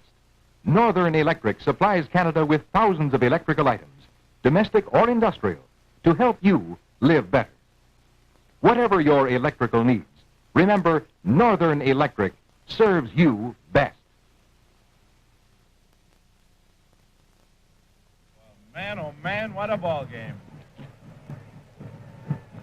The experts certainly must be confounded on this one. The odds 5-1 in the Alouettes, the score 18-14 by that terrific march of the Als late in the second quarter. Here's the way the scoring went, as you recall, on the kickoff. Alouettes kicked off to the Edmonton Eskimos. They got it on their own 4 and then all the way down the line to the final touchdown within the first few minutes of the ball game, and they went out in front 6-0 over the Alouettes. The Alouettes tied it up. Webster for the first on the 23. Grigg got the ball on the kickoff, or a long kick on the 12-yard line.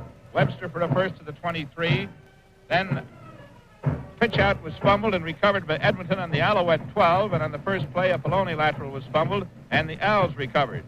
Etch threw a short jump pass to O'Quinn, and the Redhead went 90 yards for the touchdown. Poole's convert good, and that tied the score up at 6-6. The Eskimos went out front again, 11-6. Keys was hurt on their first play in that particular sequence. Then a pass to Bendiak for a first down on the 32. Barker went to the 24.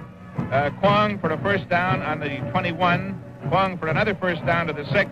And then Poloni went to 1/2 yard from the goal line on a quarterback sneak. The second time he made no mistakes. He went over, but the convert was no good. The score, Eskimos 11, Alouettes 6, and that's the way the scoring ended at the end of the first quarter. The Eskimos then went out front 14-6 when Dean's 37-yard field goal was good, and it was from a bad angle, which he was on the 15 yards from the touchline and from the 37-yard line. A rather difficult angle, but he made it good, and that put the Eskimos out front again.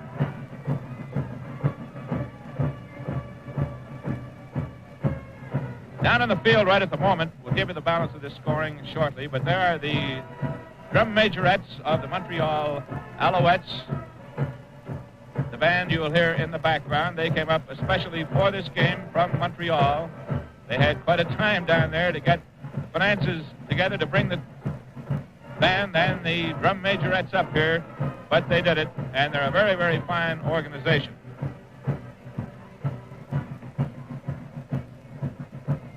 In that third quarter, the Eskimos were offside on the second down and finally had to kick. It was short to the 10. Bewley took it on the 2, as a matter of fact, ran it out to the 10. Then Webster to the 25, a forward to Webster to the 50 for a first down. Echeverry for 8 on an option play. The Hunsinger for a first down to the 46.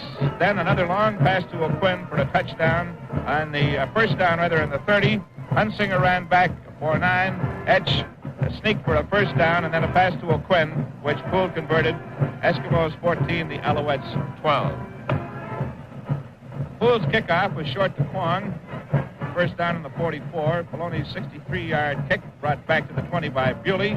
First down to the 35. A pass to Poole for another first down at the 48. Another pass to Poole. Another first down on the Montreal 50. Rather, the Eskimo 50, I'm sorry. A long pass to O'Quinn was declared good on the 25 when interference play was called against Edmonton. O'Quinn made a great catch on a button hook for a first down on the 8, and then Hunsinger over on a long end run to put the Owls ahead for the first time. The Owls 18, the Eskimos 14. And that was just a very fine hand and a very well-deserved hand you just heard for the band and the drum majorettes of the Montreal Alouettes.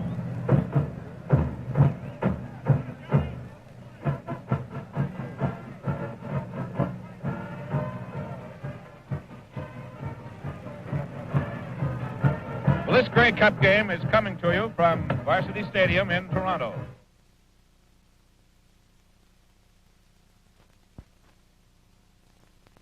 Meet Miss Geraldine Mann, Home Service Director of Gurney Products Limited. Hello. Isn't this a delicious-looking cake? You'll always have perfect baking with this wonderful new Gurney Petite electric range. It has all the automatic cooking features you've ever wanted.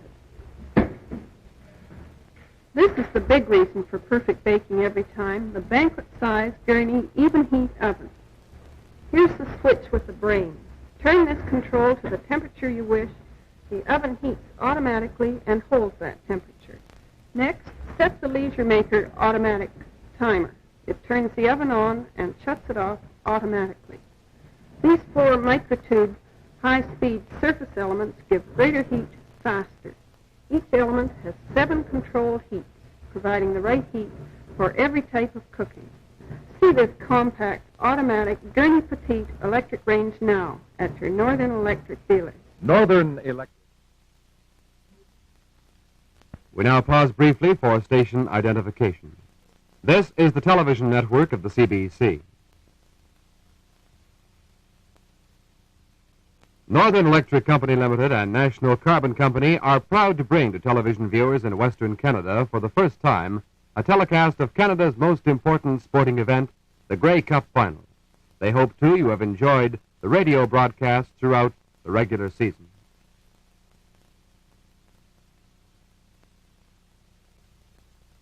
CBUT Channel 2, Vancouver.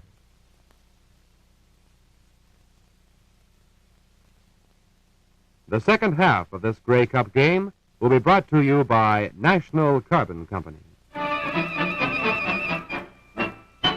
You're set, you're safe, you're sure with Redstone brand.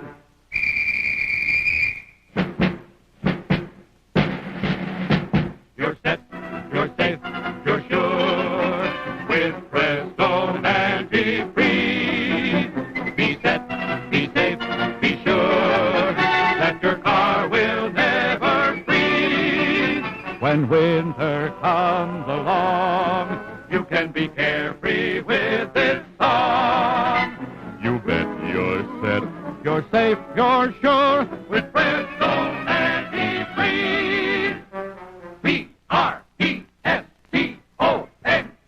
Redstone. Redstone antifreeze.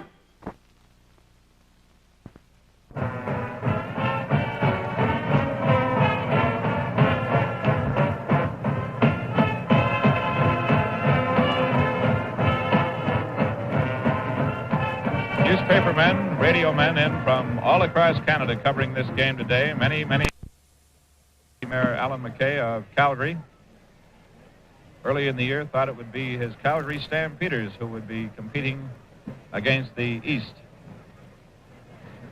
Now the drum majorettes are going to move over point south, and the band will play Miami Beach Rumba.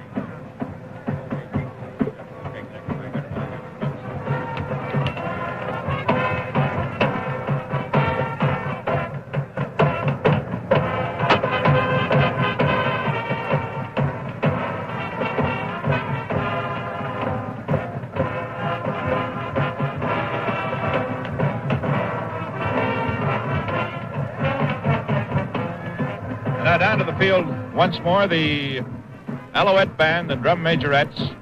The drum majorettes pointing to the south and playing the Miami Beach Rumba.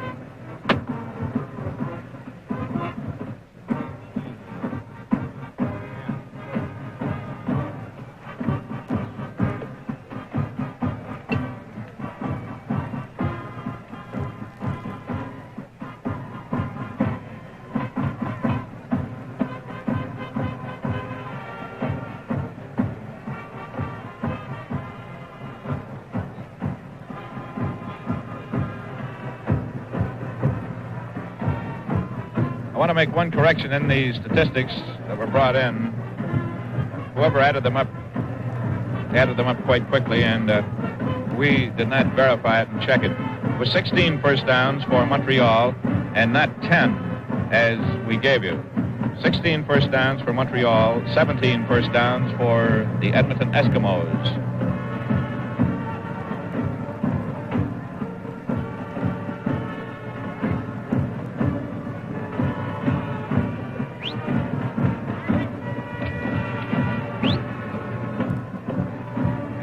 Down by the north goalposts, the winning float of the Grey Cup Parade has been brought into the park and is down there.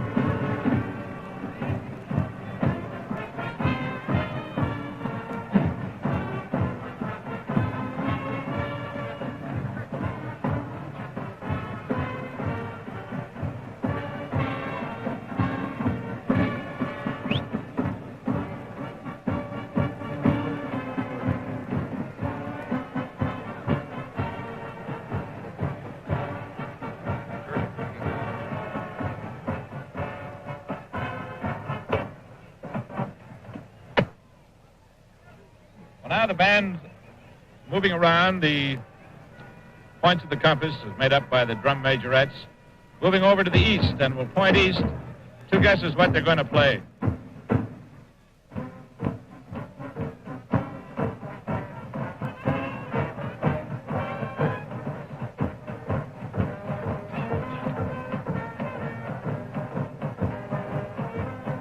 Alouette.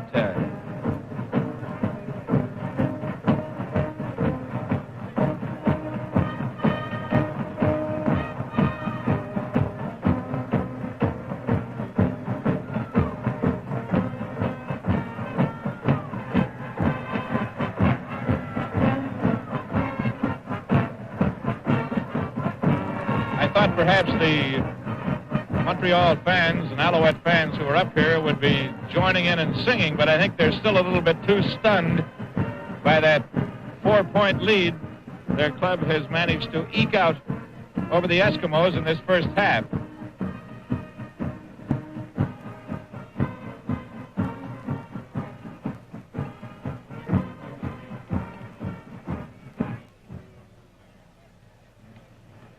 Lindley, Prather, Parker, among some of the Edmonton Eskimos who were pretty outstanding in that first half for the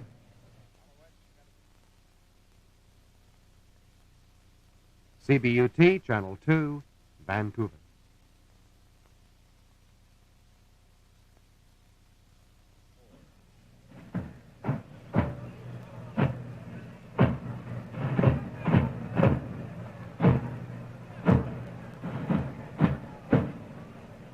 The band now marching down to the north end and back will play 12th Street Rag according to their program, and will show you the versatility of this band.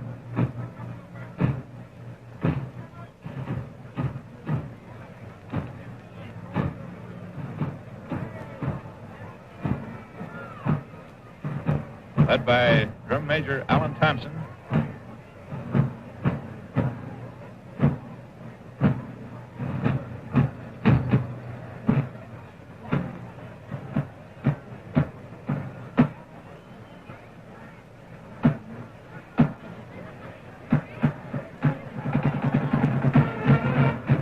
And here they go. They'll probably get Allen in this, too. They usually do. There he goes.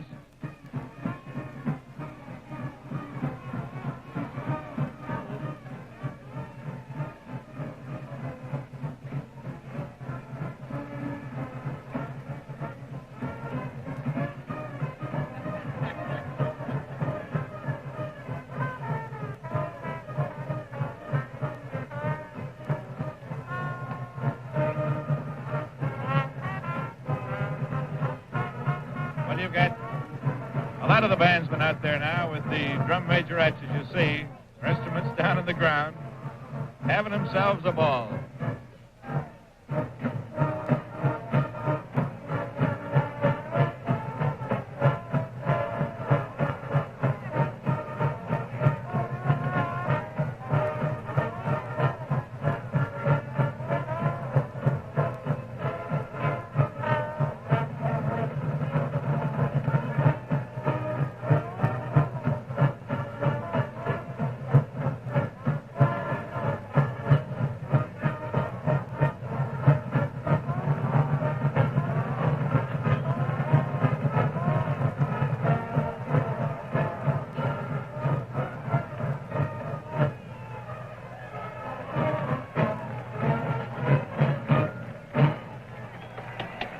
And this Grey Cup game is coming to you from Varsity Stadium in Toronto.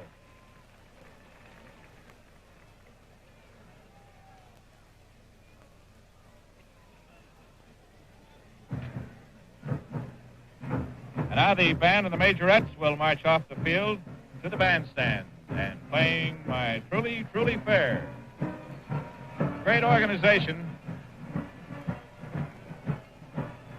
The Alouette team just come out of their dressing room. The officials are back on the field. They'll just have to wait for a few minutes till this great organization, the Alouette Band and drum majors, get back over to their bandstand.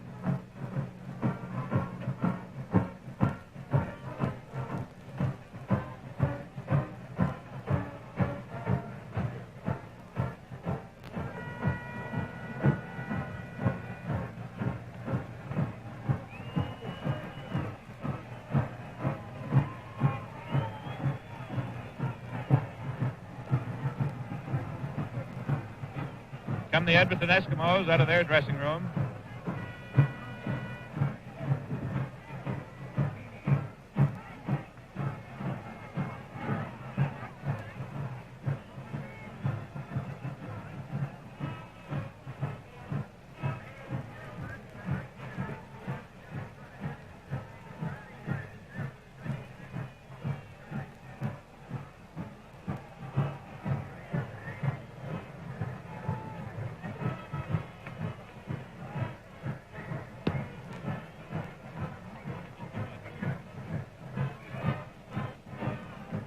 Both teams have been in their huddles down below us here. We're located, as you know, on the press box on the west side of Varsity Stadium.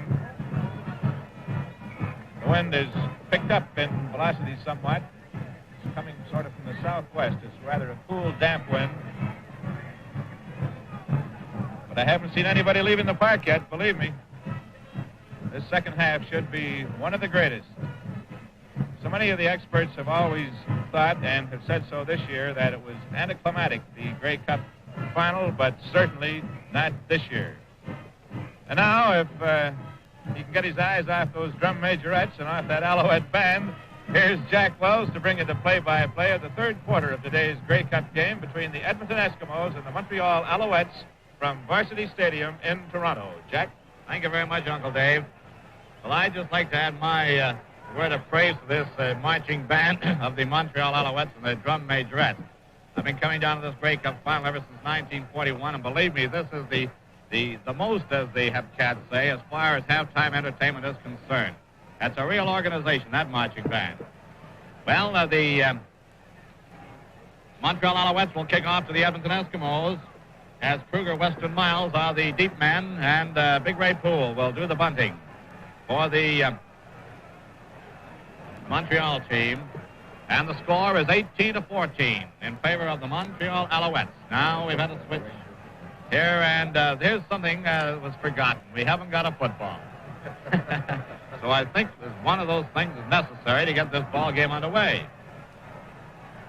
The deep men, Lipman, Kruger, and West for the Edmonton Eskimos. Ray Poole now placing the ball on the Montreal Alouettes 45-yard line. A 4-point spread as we go into the second and crucial half. This great ball game here. Man, we've had a lot of excitement. There's Poole still fixing that ball, getting ready to go. He's a big fella. About 240. Time in is called. Here's the kickoff. It's a long end-over-end kick. Taken by Lippman on his own 5. Lines up behind his blocking. He's on the 10, 15, the 20, up to the 25, and he's brought down on about the 28-yard line by Mitchner and Tom Moran, number 77. So it's 1st and 10 for the Edmonton Eskimos on their own 28-yard line. 4-point difference here. Time in is called. Let's have a look at that Montreal defense. They're going into a 5-man line, 5-3. It's Barry over the ball for the Eskimos. Maloney at quarterback. And the handoff is given to Normie Kwong, off tackle to his right. And he carries for about 5 yards before he's stopped by Johnny Blacher, number 81. And it'll be 2nd down. Blacher and Juan Sheridan, number 64, also in on the tackle. It's a gain of 5, so it'll be 2nd down and 5 yards to go for the Eskimos on their own 30, about their own 34. McWhinney is the flying wing to the left. There's Filoni on the keeper play now. Stays in there. There's the throw down the middle, and it's intercepted by Hugo. And he's on the 47-yard line. Man, it was a nice tackle by Normie Kwong. He took off on Hugo. As Hugo intercepts the pass, that's the 2nd interception of the day. Hugo, Jack, is a great pass interceptor for the Alouettes. He nabbed 6 during the Big 4 season, and I believe 1 in the playoffs, so that'd be a total of 8 for him this season of 1954.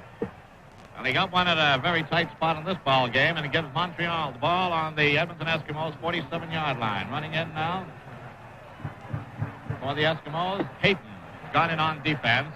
And here's the pitch out. There's a fumble in the backfield, and it's recovered by the Montreal Alouettes. That's Webster with the ball. And he's running a touch by Lindley, Earl Lindley. There was a traffic jam in that Montreal backfield, but Webster recovered. He's the left half. And made about 5 yards on the play, so it'll be 2nd down and 5. The ball is on the Edmonton Eskimos 39-yard line. Ted Tully calling the defense for the Eskimos. 2 wide men here in the swing. There's the pitch, and it's intercepted by Edmonton. Intercepted by Johnny Bright. Intended for Ray Poole, and it's Eskimo ball. Jim Staton brought Bright down with the tackle. Number 63 there is Jim Weatherall, you see on the screen. And it's 1st and 10 for the Edmonton Eskimos on their own 38-yard line.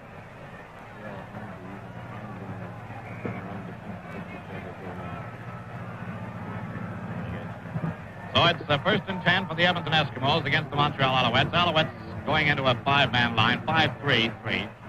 5-4, now they switch to a 6-man line. And Filoni fakes the handoff, and it's given to Glenn Lippman, and he bobbled it, brought down by Doug McNichol, crashing end, and there's a loss on the play. So the early portion of this 3rd quarter has marked similarity between the 2 teams. They've both had traffic jams in the backfield, and they have both had pass interceptions. So it is 2nd down and 12 yards to go for Edmonton on their own 36.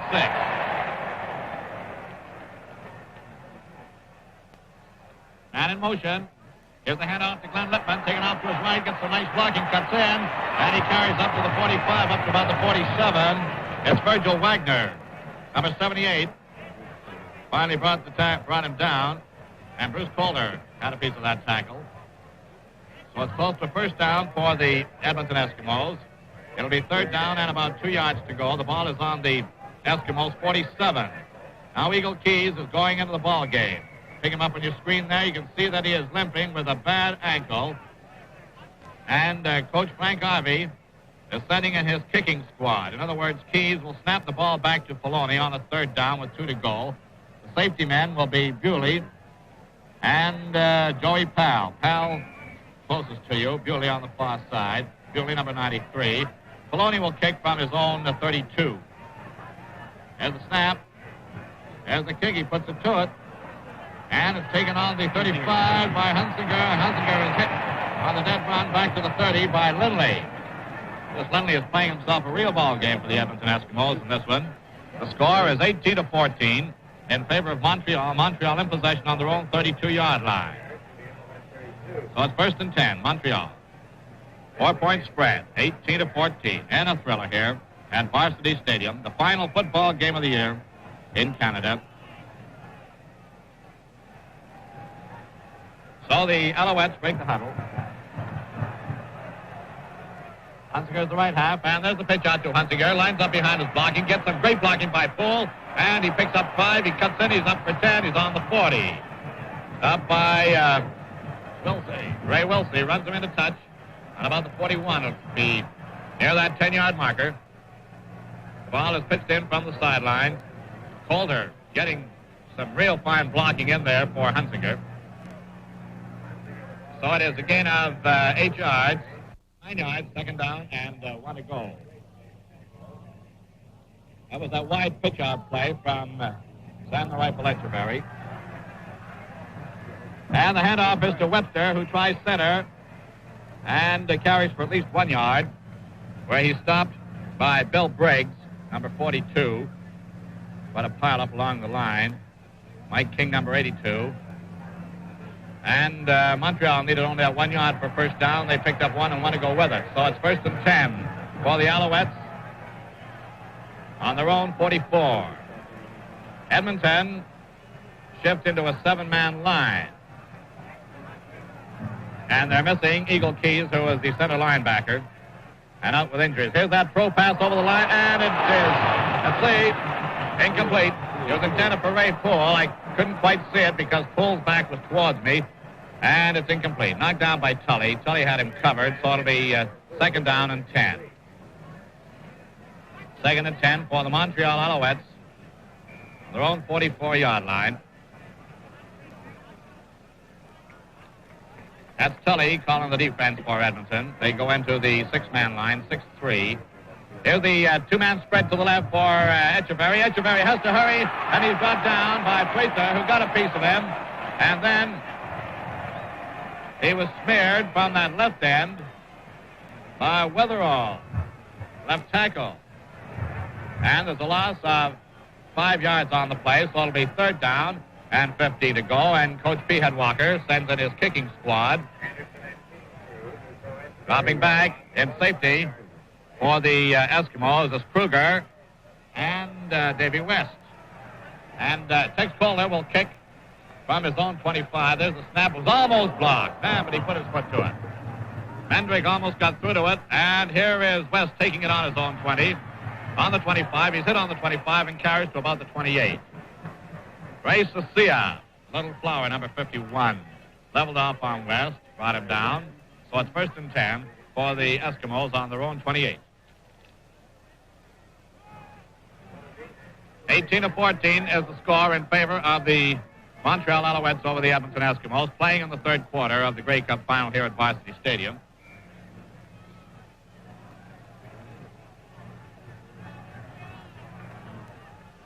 That's Tom Hugo calling the defense for Montreal. You go into the 6-man line, 6-3. Poloni at quarterback, and the reverse is given to Lipman, who's playing right half in place of Jackie Parker, and he goes for 3 yards before he's stopped by Miller, Jim Miller, for 72. So it'll be 2nd down and 7 to go. Ball is now on the Edmonton Eskimos 31-yard line. 4-point difference here between these two great ball clubs. Can't recall a Grey Cup final when we've had so many spectacular touchdowns. McWhinney is flanking out to the right on the flying wing. That's Lippman at left half. Maloney at quarterback. The handoff is to Normie Kwong. Off tackle to his right. He finds a big hole and goes up to the 43-yard line before Tex Calder brings him down. There's a man hurt. It's McNichol, I believe, who was shaken up in that last play. Number 63 there on your screen for the Montreal Alouettes is Jim Staton, right tackle. And again, it's McNichol who is hurt. And the score is 18-14 in favor of the Alouettes over the Edmonton Eskimos. It'll be 1st and 10 for the Eskimos on their own 42-yard line after Normie Kwong knifed off of left tackle.